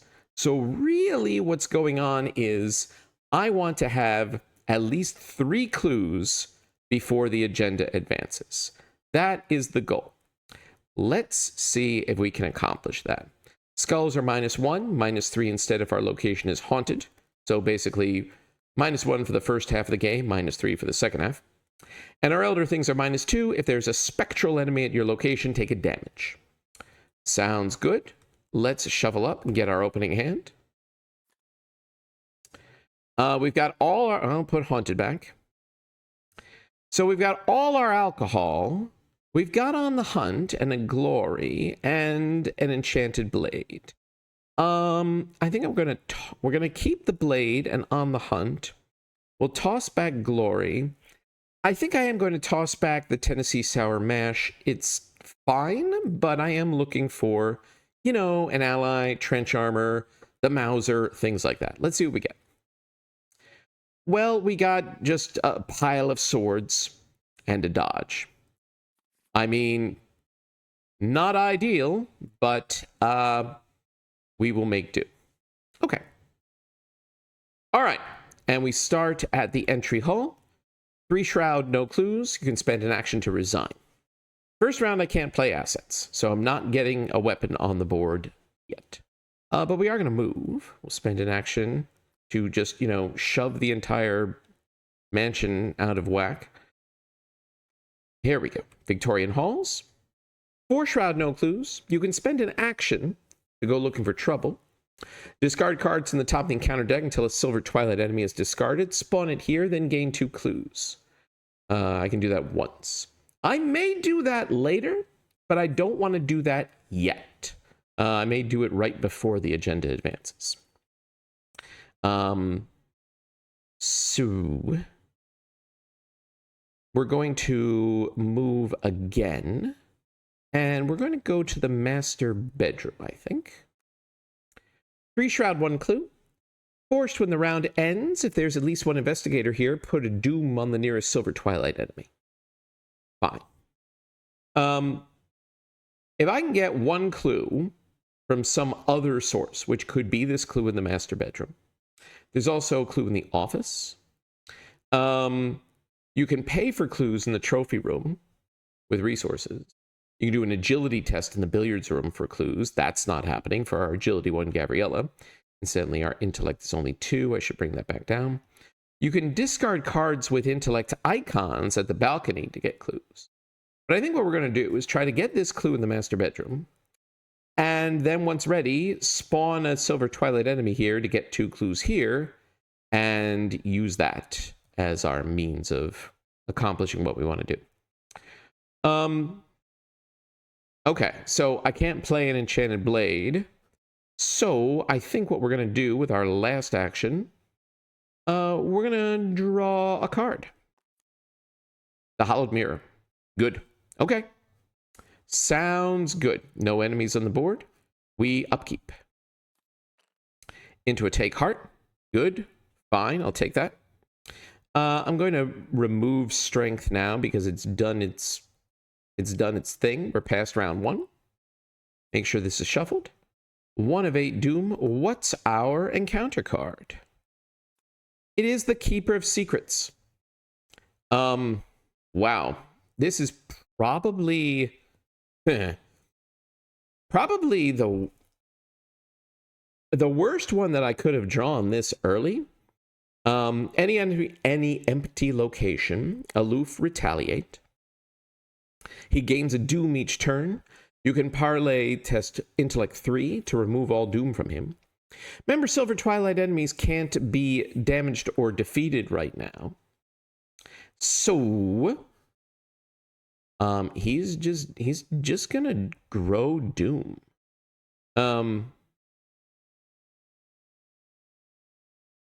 What I should have done is played on the hunt, because I did have a plan for that.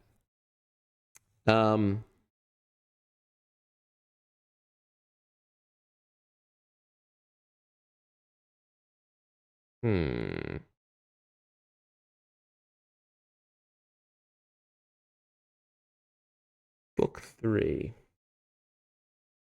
Well,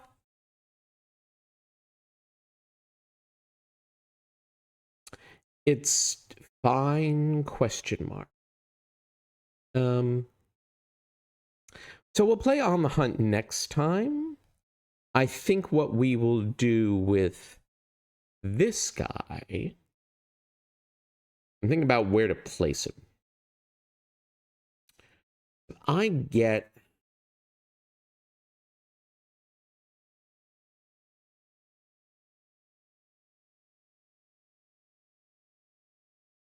Oof, tally.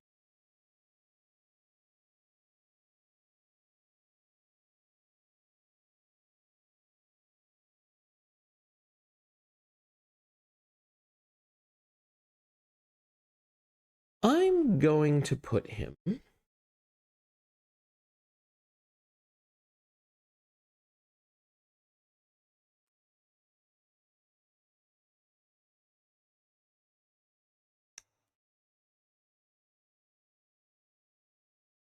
where could I put him that he'll be not a problem? You know what? We're going to put him at the entry hall.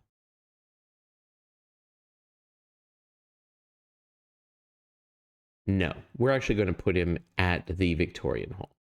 Am I going to parlay him? Highly unlikely, but it's possible. But anyway, he gets a Doom. So we're already a 1 + 1 is 2 of 8 Doom. Not great.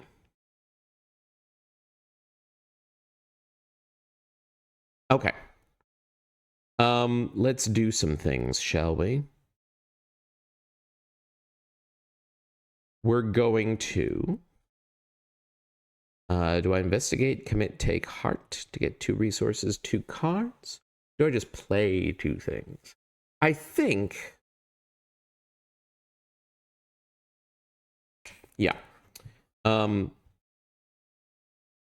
We're going to try to investigate. We're testing 2 on 3. We're going to commit, take heart.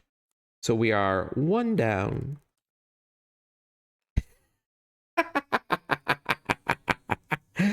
We did it! We summoned the +1 and we got the clue. What's happening? There we go.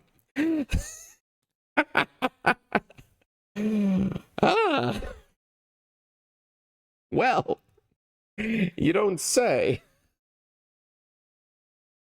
Well, I guess I don't need to spawn an enemy here and let it hit me with on the hunt. Or spawn an enemy with on the hunt, let it hit me to get that clue. We just randomly nailed it. We got the clue. Which also means I guess we don't need to stay here. Aloof and retaliate.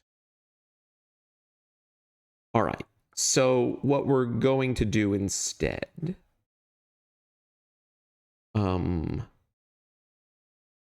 we're going to move back here to the Victorian halls. This guy's aloof, so he's just hanging out. He's just chatting. He's keeping secrets. I am going to do this, but I don't need to do it yet. Instead, we're going to play some cards. And we're going to play...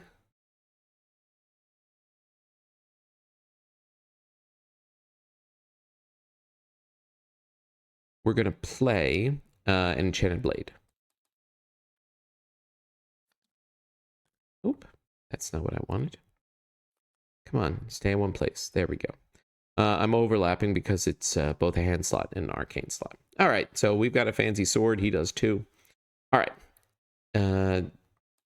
Enemies don't do anything. We upkeep. Into a guard dog. That's fine. All right, Mythos. 2 + 1 is 3 doom. Now,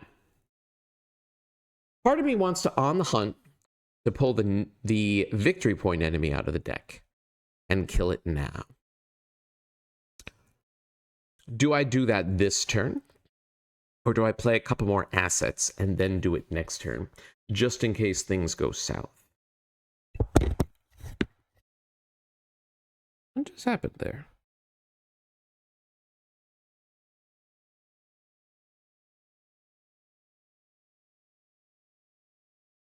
Did a card of mine just vanish? Hold on a second. Yeah, so I knocked over my mic and somehow that made a machete just vanish from my deck. From my hand, rather. I don't know where it went. So I'm just going to have to spawn another one. Unless 5 plus 28, 29, 30. No, it just vanished. Strange. Let's get that back. Very weird. It's almost like the game is haunted or something. What was I doing? I was deciding whether to on the hunt or to do it next turn. If I don't on the hunt, let's see. I have 4 resources. I could play Hollowed Mirror. Kind of it. You know what? I am going to. We're going to go in with it right now. We're going to play on the hunt. And we're going to search for the Nether Mist. Fight 3, health 4, evade 3. Aloof Hunter. Its location gains haunted. It attacks you. Victory 1. It's a monster, so normally drawing it would just set it aside and add a doom to the agenda. But we're not drawing it. We're spawning it. And we're spawning it with On the Hunt attached to it. And we're spawning it engaged with me, despite it coming out aloof. So, hey, Keeper of the Secrets, who now gets another doom. Watch me try to accomplish something here. And that something is attacking this guy twice with the Enchanted Blade. So we're going to attack. We're going to charge up the blade. So we're testing 6 against 3. We're 3 up. -2 is a pass. We do 2 damage. We are going to attack again. Again, charging the blade. So we are 6 on 3. -2 is a pass. We do another 2 damage. This guy is in the hex zone. And on the hunt, gets us 3 resources.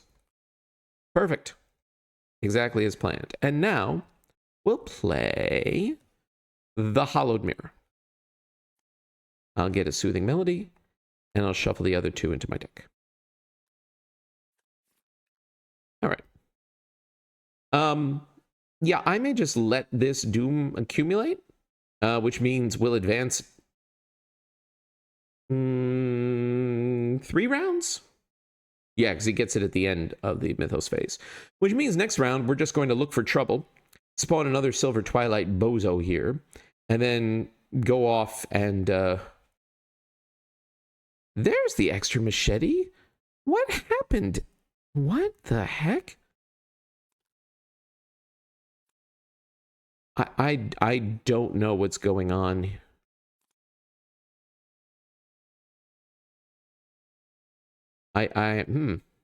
Let's, yeah, there we go. I genuinely don't know. That was very strange. Like I said, the game's haunted. All right, fine. Hey, we defeated victory point enemy. That's what we wanted to do. Enemy phase, Keeper of Secrets applauds. Upkeep. What do we get? Glory. That was nice an action ago, but that's fine. Mythos. We are at 3 + 2 is 5 of 8 Doom. What is our encounter card? It is Shadowhound. So, this gets set aside. We add a Doom to the agenda. So we're at 4 + 2, and then this guy gets a Doom. So we are at 4 + 3 is 7 Doom. So we will advance next turn unless I parlay off this Doom. I mean, I do have a Glory. I could attempt it. 4 on 3. But that feels like a waste of resources when the meat of the scenario is in the second half. So, now, we will get a Shadowhound when we advance. Fight 2, health 3, evade 1. After it attacks you, resolve each haunted ability on your location.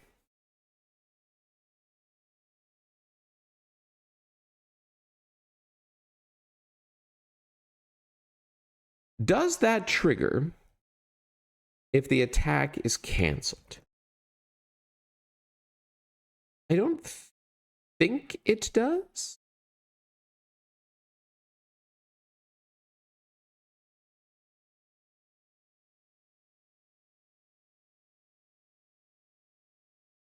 Just checking to see if I can find quickly a confirmatory ruling on this.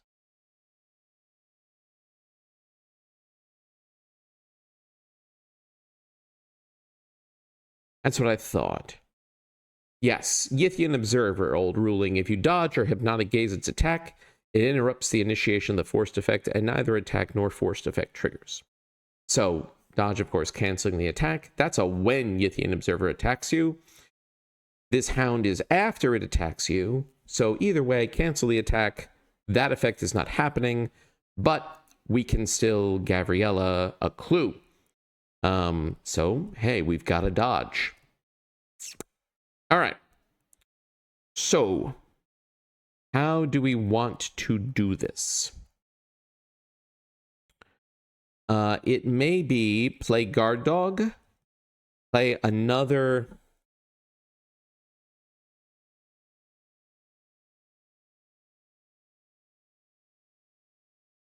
Play machete?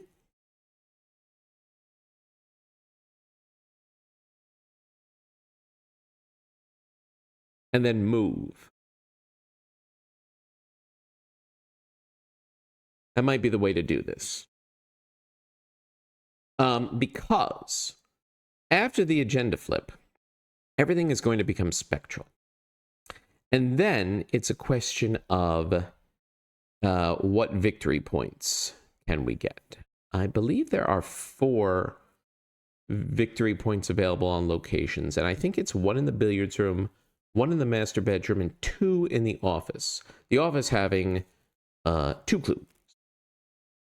So, I think maybe what we'll do is play guard dog, play machete, move to the master bedroom. No, I have to stir up trouble first. That's right. I have to stir up trouble in order to have the 3 clues that I want. I still do want to move. So maybe it's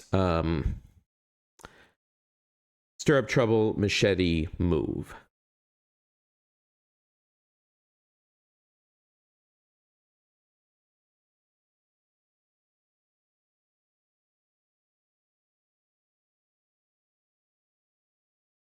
Yeah.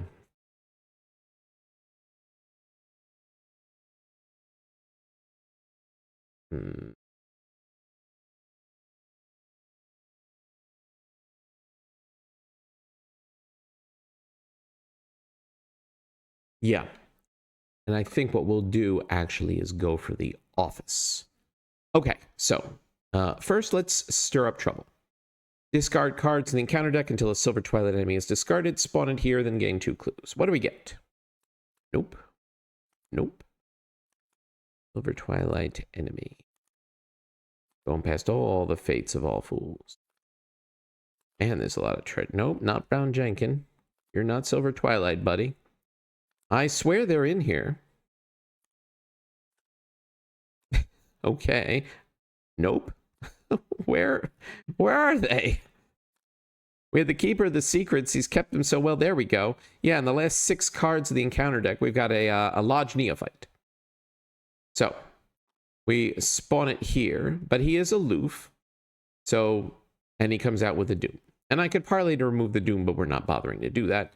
But what I do get is 2 clues for my trouble. Fine. Now we'll spend 3, and we will play Machete. And then we'll move. And we will move to the office. Each Silver Twilight enemy in the office loses aloof. Good thing we're not going there. Yeah, he doesn't hunt. 4 Shroud, 1 clue. If you reveal a symbol while investigating, put a Doom in the nearest Silver Twilight enemy, but that's not happening. We're just hanging out here for the inevitable heat death of the universe, by which I mean the agenda advance. All right. So enemies, these guys just sort of hang out. We upkeep. We upkeep into a second dodge. Mythos. We advance.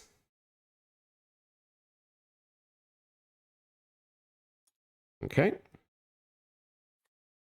If we do not possess 3 clues, we lose them all. If we do possess 3 clues, which we do, we spend them. Spend 3. Spawn Joseph Meager at the location other than the entry hall farthest from all investigators. And we're going to spawn him at the billiards room. My choice is either the billiards room or the balcony. I don't plan to go to the balcony. There's no victory point there. The goal is to get the office, the master bedroom, the billiards room in Joseph, and then get the heck out of Dodge. We proceed to Interlude 1, a record of those lost. Oh, we spend a clues.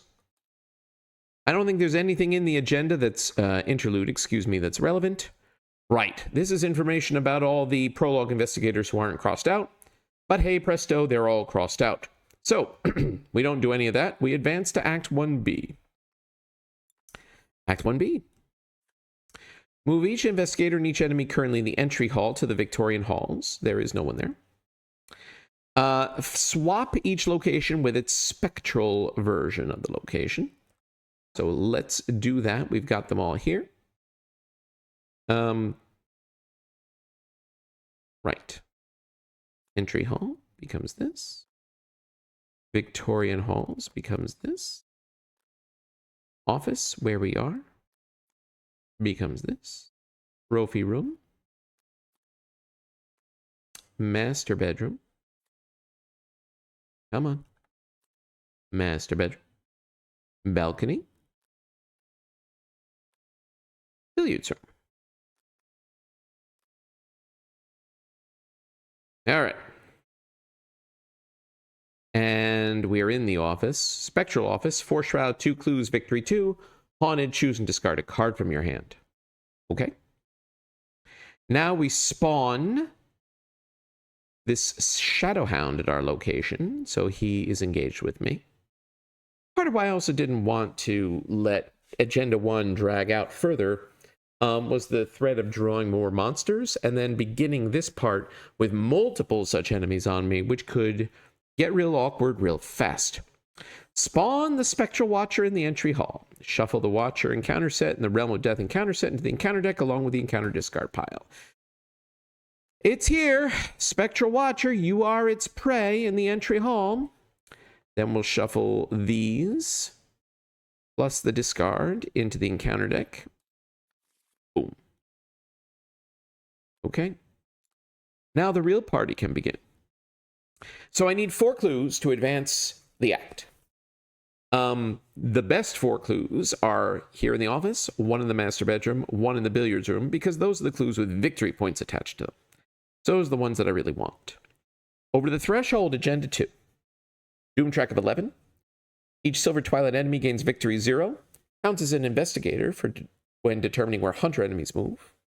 After the hunter enemies move, every ready spectral enemy deals its damage value to each humanoid enemy at its location. Which means that this Spectral Watcher is going to take out these bozos for me. And spoiler alert, I am not attempting to join the Lodge in this playthrough. After her experiences in the prologue that we didn't play, Gavriella is sick and tired of all these buffoons. If they can't find their way out of their own house, why should she help them? No, we're just going to rampage through here and get the heck out of Dodge. Okay. Well, that's all done. What's our encounter card? Terror in the Night. Willpower 4. If you fail, put it next to the agenda deck. If you fail by 3 or more, it surges. If there's 3 next to the agenda, discard them and take 3 horror. Well, with 4 sanity Gavriella, that's a little spooky. But we've got a soothing melody. So we're testing 3 against 4. We are 1 down. I don't think there's anything that I want to commit to this. No, we're just going to take this. So we're 1 down. We failed by a ton. So this is next to the agenda deck, and it surges into Brown Jenkins. Search the encounter deck, discard pile, spawn him at your location, take a damage. My buddy! And we take a damage. Honestly, that's fine. Okay.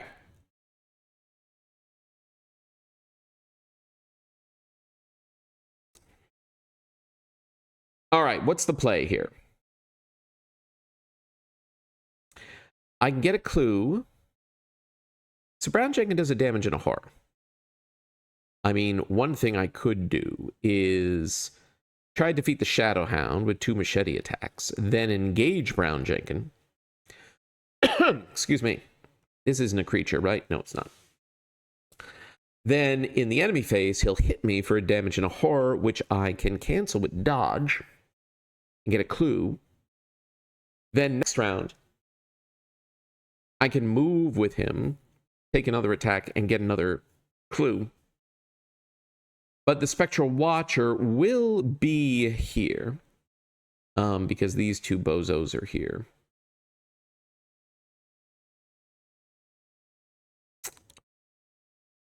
So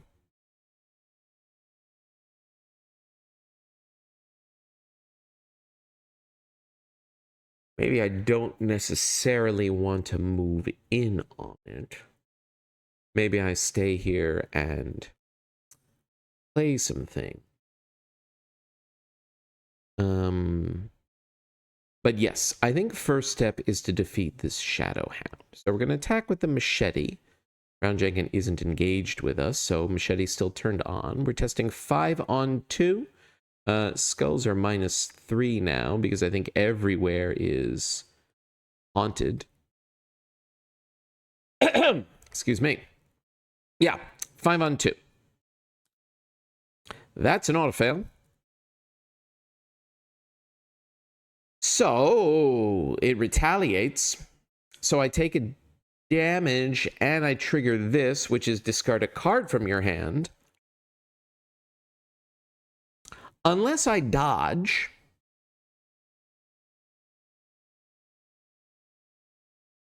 maybe I play dodge and get a clue and then still try to kill it. And then just let Brown Jenkins wheel my hand.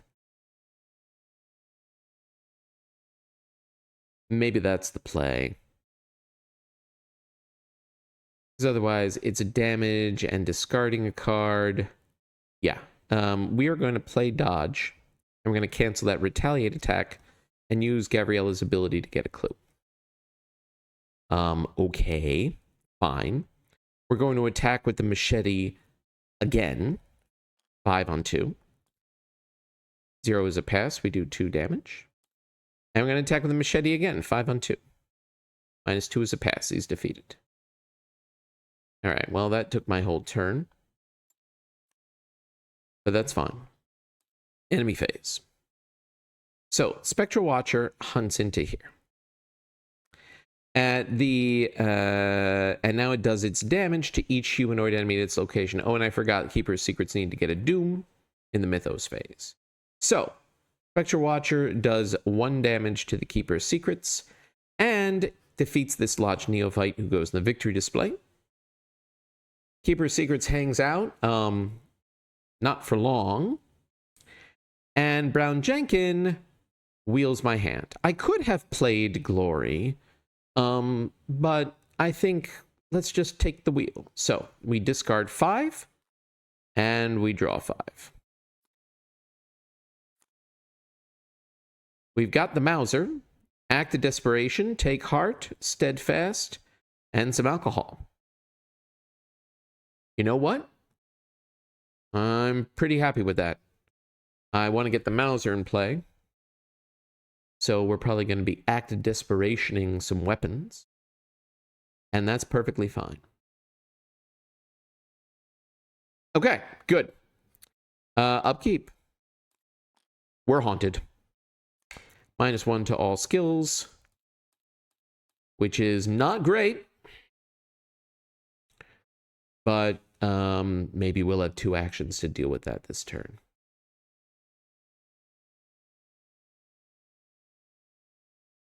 Maybe.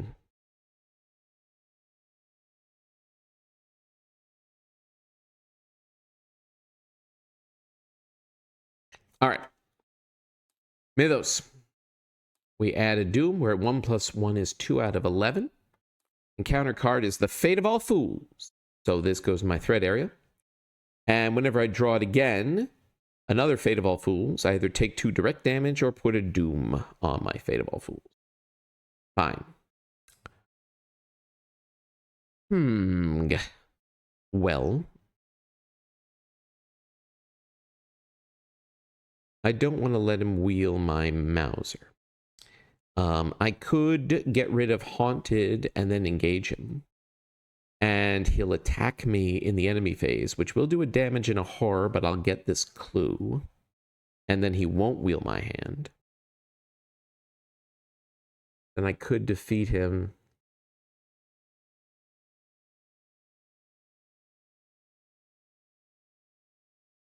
Following turn. I didn't get a chance to play Guard Dog, which is unfortunate, but, you know, it is what it is.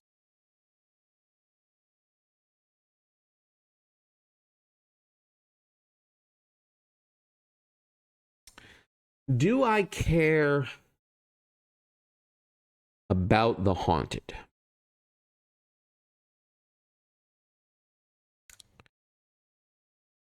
Because another thing I could do, I could engage Brown Jenkin.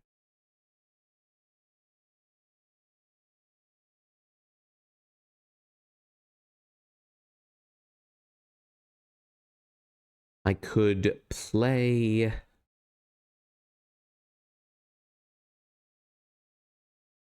Let's see. If I engage Brown Jenkin and then play the Tennessee Sour Mash, triggering an attack, damage and a horror, but I get the clue, and then Act of Desperation and defeat him, hopefully, with Machete and get 3 resources. And next turn, the Watcher is going to hit... No, wait. I don't need to trigger the attack of opportunity because the Watcher is going to move in and hit me. And that's going to get me this clue. So what I want to do is prepare for that. With the Mauser, I'm swinging, even with Haunted, I'm swinging at 8.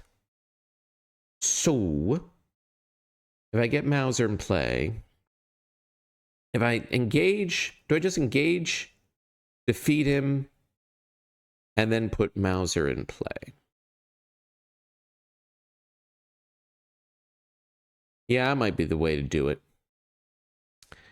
Then when this guy comes in, he'll hit me, I'll get the clue. I can Mauser it, which will do 4 damage. Then I could Steadfast will be 2 fist. It'd be 5 on 3. That's not great.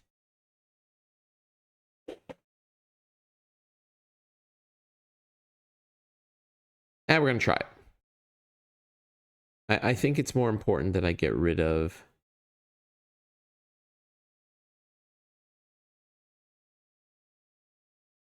Actually, maybe I don't get rid of Brown Jenkins. Maybe I get rid of Haunted. I play the Mauser. I let him wheel my hand again, because this is the only weakness in my deck, so I'm past it. And I'll get that much closer to Alice Luxley in particular. That might be the play.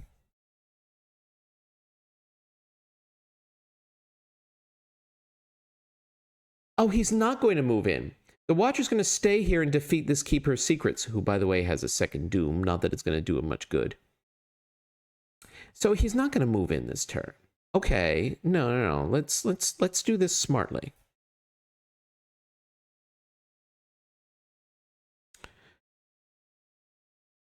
Get rid of Haunted.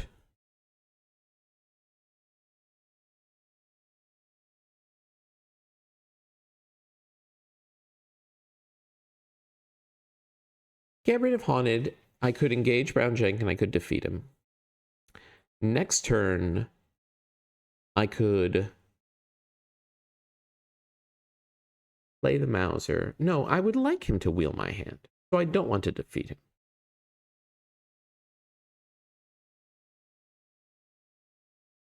All right. Anyway, sorry. We are going to spend 2 actions. We're going to get rid of Haunted. Put our stats back up.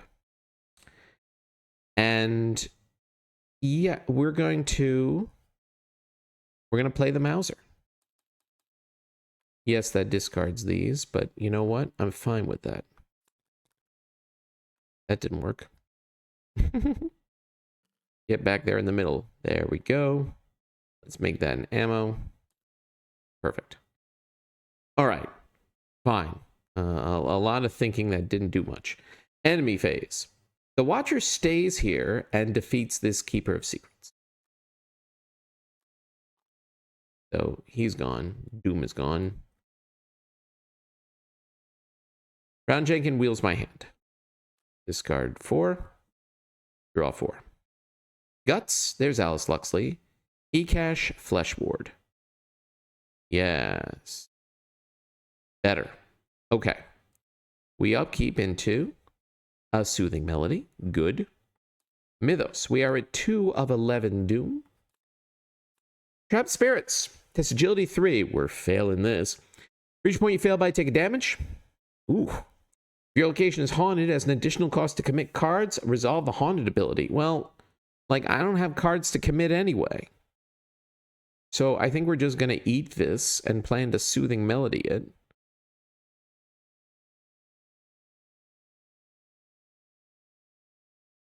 Yeah.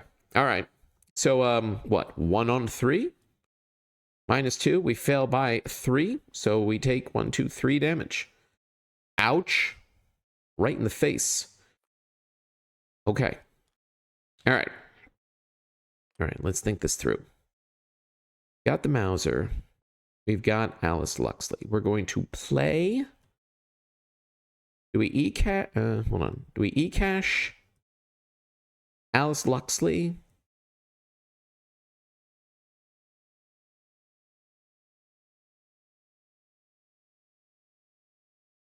Soothing Melody?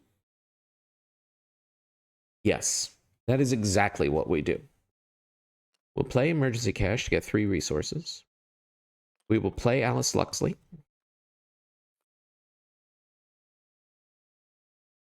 And yes, we're going to lose out on the Flesh Ward because Brown Jenkins is going to wheel our hand again, but that's fine. We're going to play Soothing Melody.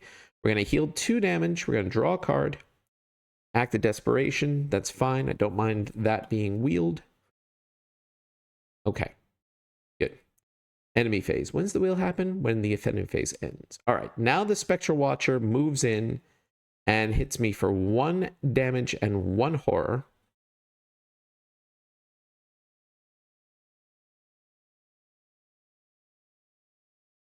I don't think there's any ally hate in this scenario.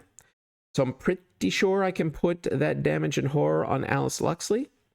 But more to the point, I can use Gavriella's ability to get this clue, and then I can use Alice Luxley's ability to do a damage back to the Watcher.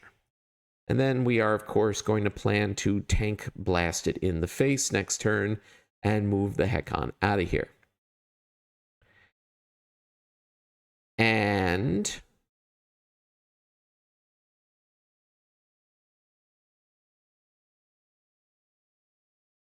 what?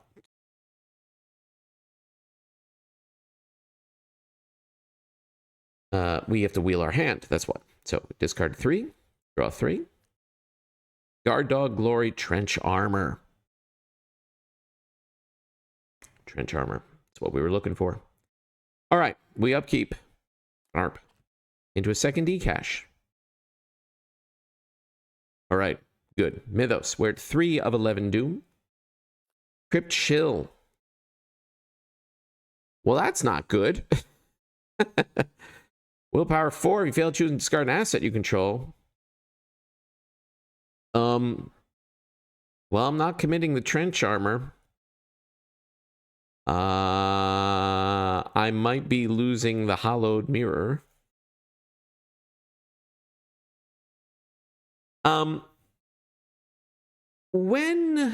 the hollowed mirror goes out of play, I think it's been errated. Yes, they get set aside out of play instead of being removed from the game. Which means that if I end up playing it again, then they can come back. I'm pretty sure that's how that works. And since I only have 7 cards left in the deck, that might be relevant. Let's take this test and fail. We are testing 3 on 4. Yep, -4. There goes the hollowed mirror. So let's pull out the soothing melodies. 2 are in the discard.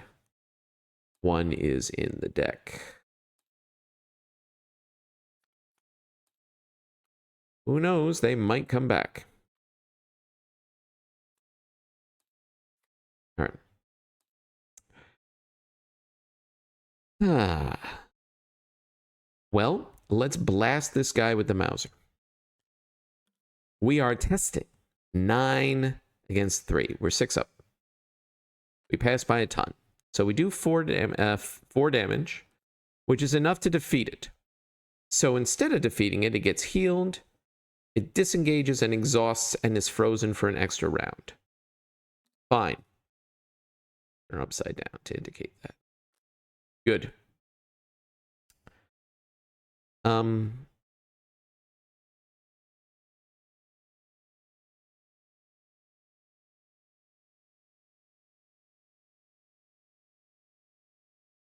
I don't want to lose the trench armor.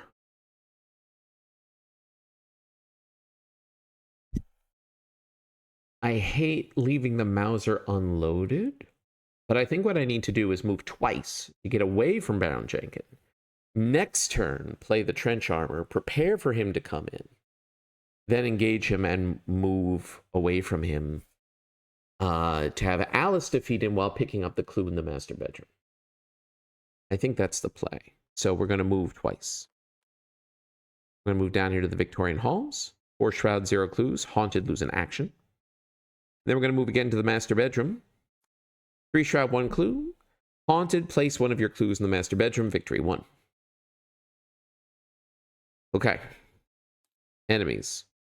Spectral Watcher is still frozen. Brown Jenkins hunts, so he moves here to the Victorian Halls. And that's it. We upkeep into a Guts. That would have been handy a moment ago. Well, no, I still would have failed by a ton. What am I talking about? Mythos, we're at 4 of 11 Doom. The Watcher's Grasp. So, it readies, moves, engages, and attacks as if it were the enemy phase. So, I don't get the reprieve I hope for. Instead, it scoots down here to the Victorian Halls. At least it didn't get all the way over to me. So I can brace for impact.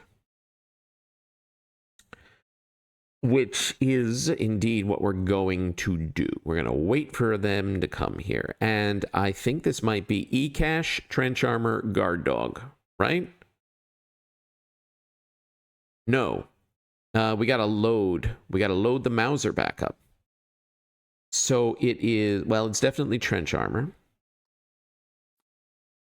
The 3 soak might be particularly relevant as well, given those trapped spirits. Yeah, I guess I'm not playing Guard Dog because I don't have the resources. But I do want to E-Cash. So we're going to E-Cash, get 3 resources. And then we are going to reload the Mauser. All right, fine. Brace for impact. Enemies. Spectral Watcher and Brown Jenkin both move in. Brown Jenkin is in and last. Spectral Watcher moves in and attacks. So this does a damage and a horror. I'll put the damage on the Trench Armor and the horror on Gavriella. Not great, but it is what it is. I will use Gavriella's ability in response to that attack to get this clue. And I will now.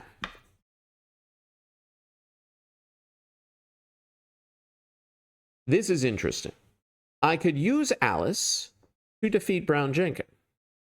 Or I could use Alice to do a damage to the Watcher, and then I can Mauser it again next round. And honestly, I think that is the play. I need to... Yes, this guy's going to wheel my hand again. But if I defeat Brown Jenkin, then I can glory and draw 2 cards.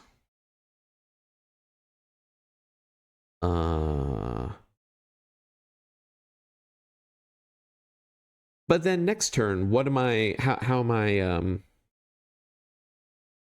I dealing with this guy?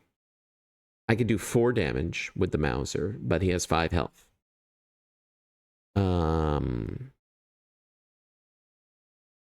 I could punch him. Also, my intellect is 3, thanks to Alice. No, I think it is better to Alice and damage the Watcher.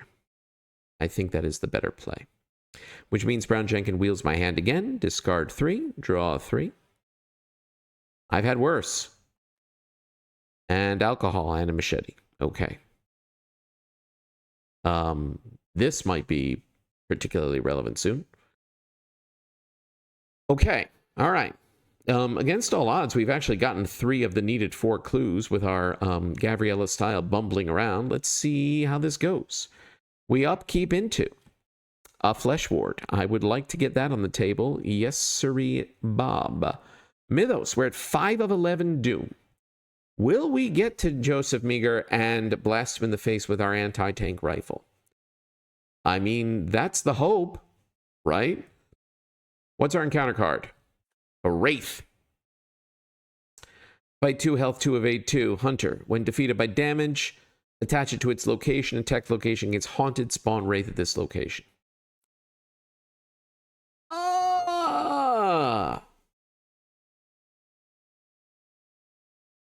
Not great.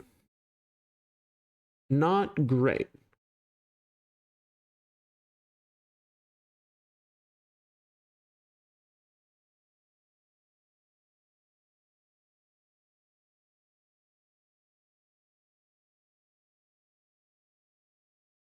What is the play here?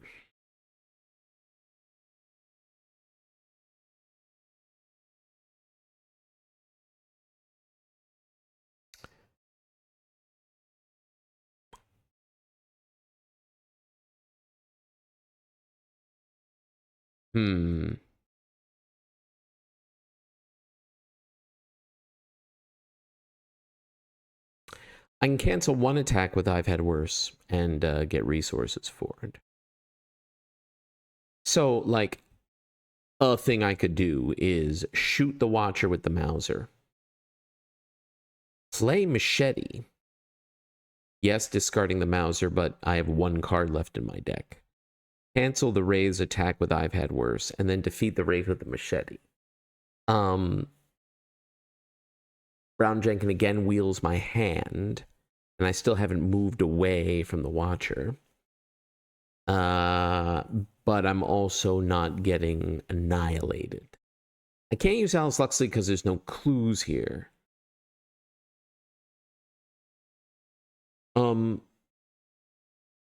If I lose the Tankiver, the Mauser, then there goes my favored way of dealing with the Watcher.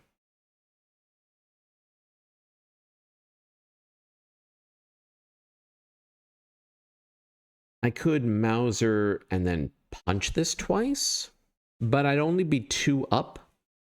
And those skulls are -3. That's not great.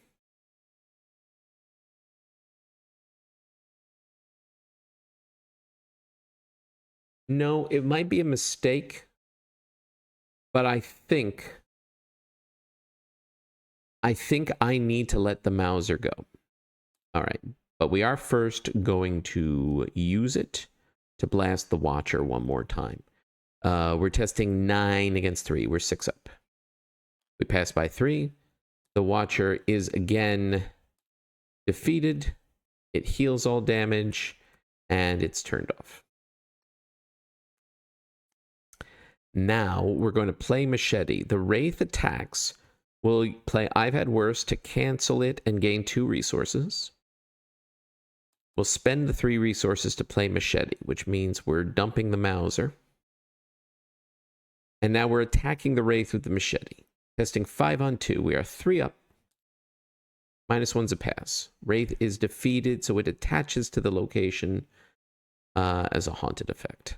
Okay. All right, enemies. The Spectral Watcher half readies. Brown Jenkin wheels my hand. Discard 2. Draw 2. So I draw 1, and then 1 more. So I get Alice Luxley and Guard Dog, and I take a horror. Okay. Interesting. Okay, okay. We upkeep into Enchanted Blade. All right, fine. What goes around comes around. That's the Brown Jenkin wheel. Mythos 6 of 11. Meddlesome Familiar. So Brown Jenkin bites me for a damage. That's fine. That'll go on the Trench Armor. Could have been much, much worse. I think now is the time to run. So Joseph Meager he's not aloof. So when I enter his location, he will attack me. If I move 3 times, he'll attack me. Damage and a horror. I think what I want is to move twice, then Guard Dog. I think that's the way. So we're going to move Victorian Halls. We're going to move again to the Trophy Room. 2 Shroud, 1 Clue. Haunted effect is to lose 2 resources. For each one you can't lose, take a horror. And then we'll pause here and play a Guard Dog. That feels good. Enemies. Brown Jenkin follows me into Victorian Halls. Spectral Watcher fully readies. Wraith is still attached. I guess I should... Yeah, I'll flip it over to indicate that.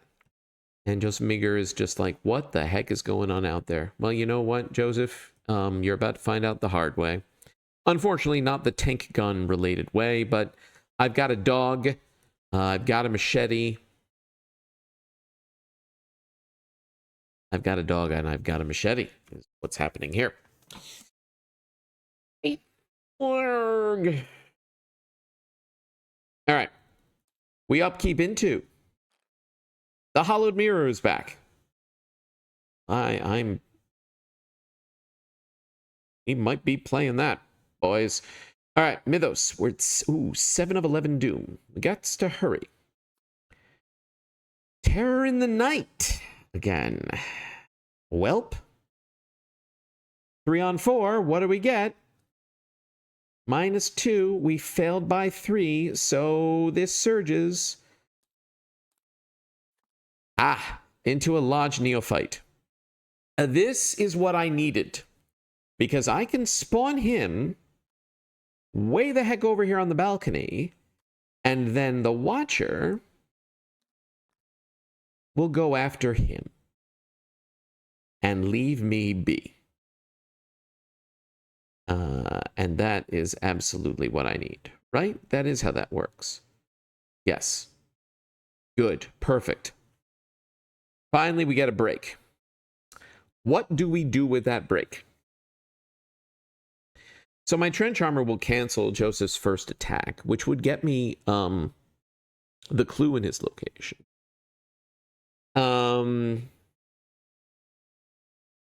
Yeah, so move, attack, play Hollowed Mirror to trigger his counter. He's got retaliate.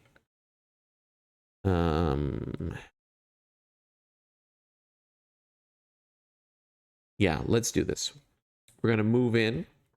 Billiards room. 3 shroud, 1 clue, victory 1. Haunted, either discard an asset you control or take a damage. Joseph engages. What do I do to advance this? Oh, I need the clue. Well, hopefully I'm about to get it. Okay. All right. 5 on 3 with the machete. I think we commit the enchanted blade to go up to 6 on 3. Yes, we're going to attack. We're going to commit the E-blade. 6 on 3. We're 3 up. That is a bad -4. So he retaliates, which is not good. Well.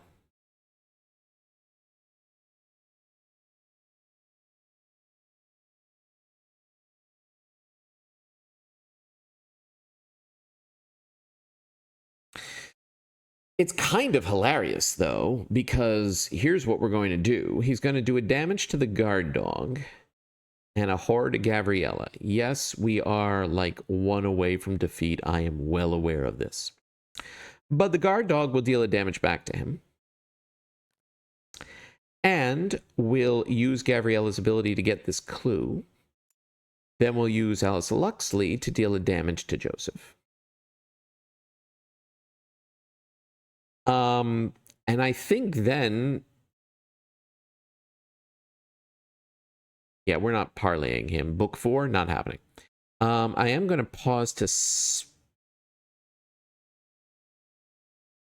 Do I spend the clues? I think maybe not. Maybe I wait to do it till next turn. Because I think when I spend the clues, the Silver Twilight enemies will start moving to the exit. And if that means this guy moves here before the Watcher hunts, then the Watcher will be closer to the exit. I want the Watcher to go all the way out to the balcony so that my exit path is clear. So I'm not going to advance. I'm going to advance next turn. But with my other action, I am going to play the Hollowed Mirror. Joseph makes an attack of opportunity, which the trench armor cancels. Hollowed Mirror comes back. I get Soothing Melody back. Others shuffle into my deck. Now it's the enemy phase. So, Spectral Watcher moves over here and eats this Lodge Neophyte. So he's defeated, and that Doom goes away, more importantly. Brown Jenkin is in the trophy room. He wants to party. Joseph attacks, does a damage and a horror, both of which will go on the guard dog, who will be defeated, but will do 1 damage back to Joseph, defeating him, and he goes into the victory display.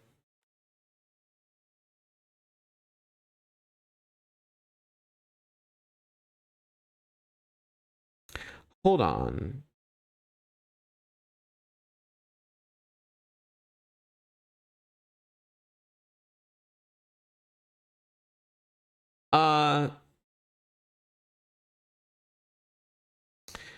Or I could put a damage on the guard dog and let the horror defeat Alice.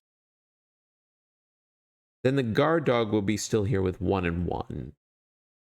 Versus Alice being here with 1 and 1. I don't have more clues that I need. I mean, there is a clue here, but that's not what I need. No, I think damage on the guard dog so that Joseph is defeated. Whoops.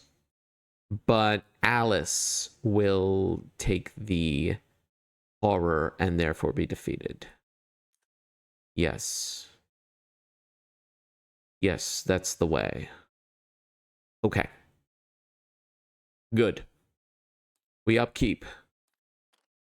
We've got alcohol. We have had no chance to play alcohol, but we've certainly got alcohol. Mythos. We're at 8 of 11 Doom, but we are ready to leave. What do we got? The Fate of All Fools. I either take 2 direct damage or put a Doom on the Fate of All Fools.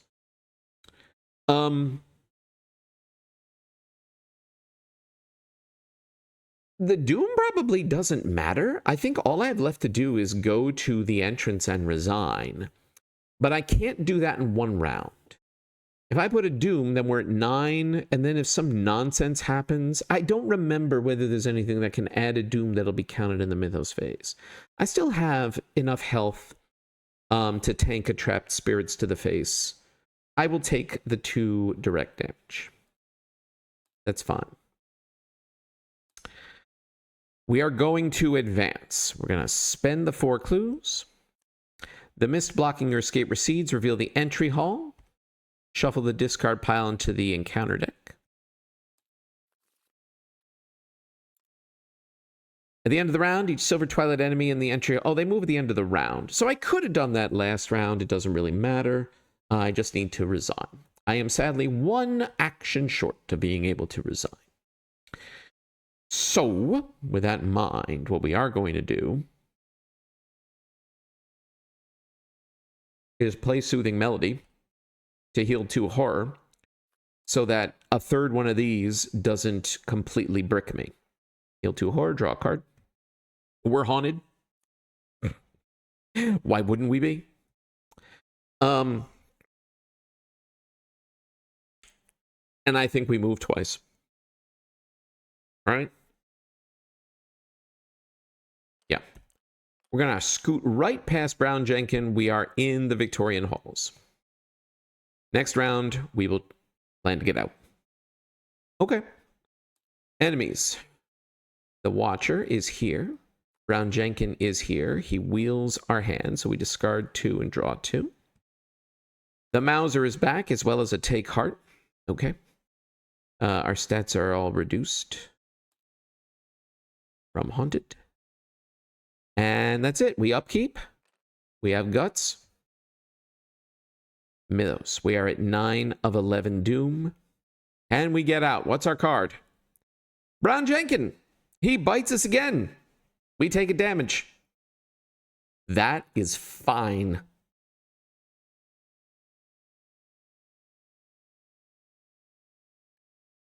That's hilarious. Okay. Investigation phase. We move to the entry hall. And second action, we resign. There we go. That's the Gavriella way. Messy as all get out, that was. But somehow, by face tanking the Mythos, quite literally, we got 7 victory points, which I think is the max. All right. We resign. So we advance. Resolution 1, alive for now. Let's take a look at what that entails. All right. We escape the Spectral Realm. We get victory 7, and then the interlude Price of Progress. We escaped. We espaced. We escaped the Spectral Realm. 1, 2, 3, 4, 5, 6, 7. Price of Progress. Price of Progress. We don't have the Silver Twilight trait, so Price of Progress 2, which goes to 3. And then, since Joseph is in the victory display, we annihilated the man. We go to Price of Progress 4, which means Joseph disappeared into the mist, and we are enemies of the Lodge. You know what? That's fine.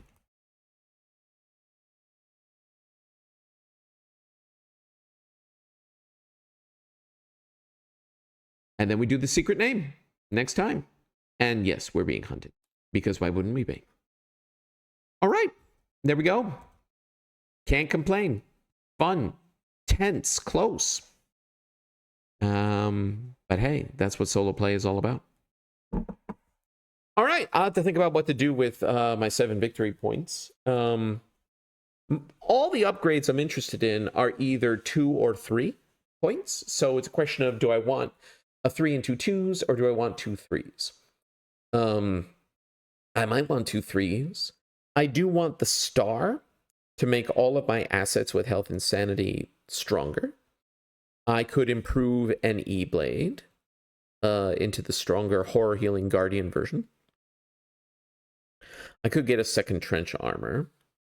I could get a second On the Hunt. That's probably more important to get a second of. What else? What else? Looking at my side deck here. I could improve our alcohol. The Survivor level 3 Tennessee Sour Mash is cheaper and has more uses and packs an auto evade into its attack. That's not bad. I could get Greta Wagner level 3. I could upgrade the Hollowed Mirror. Actually, that might be... I think what... I'll have to think it through some more, but I'm guessing what I'm going to do for the secret name is upgrade the Hollowed Mirror to level 3 and take the star. We'll see. We will see. But this was a blast. I hope everyone watching has enjoyed. Good luck with your own campaign play-along endeavors. Until next time, take it easy, everyone.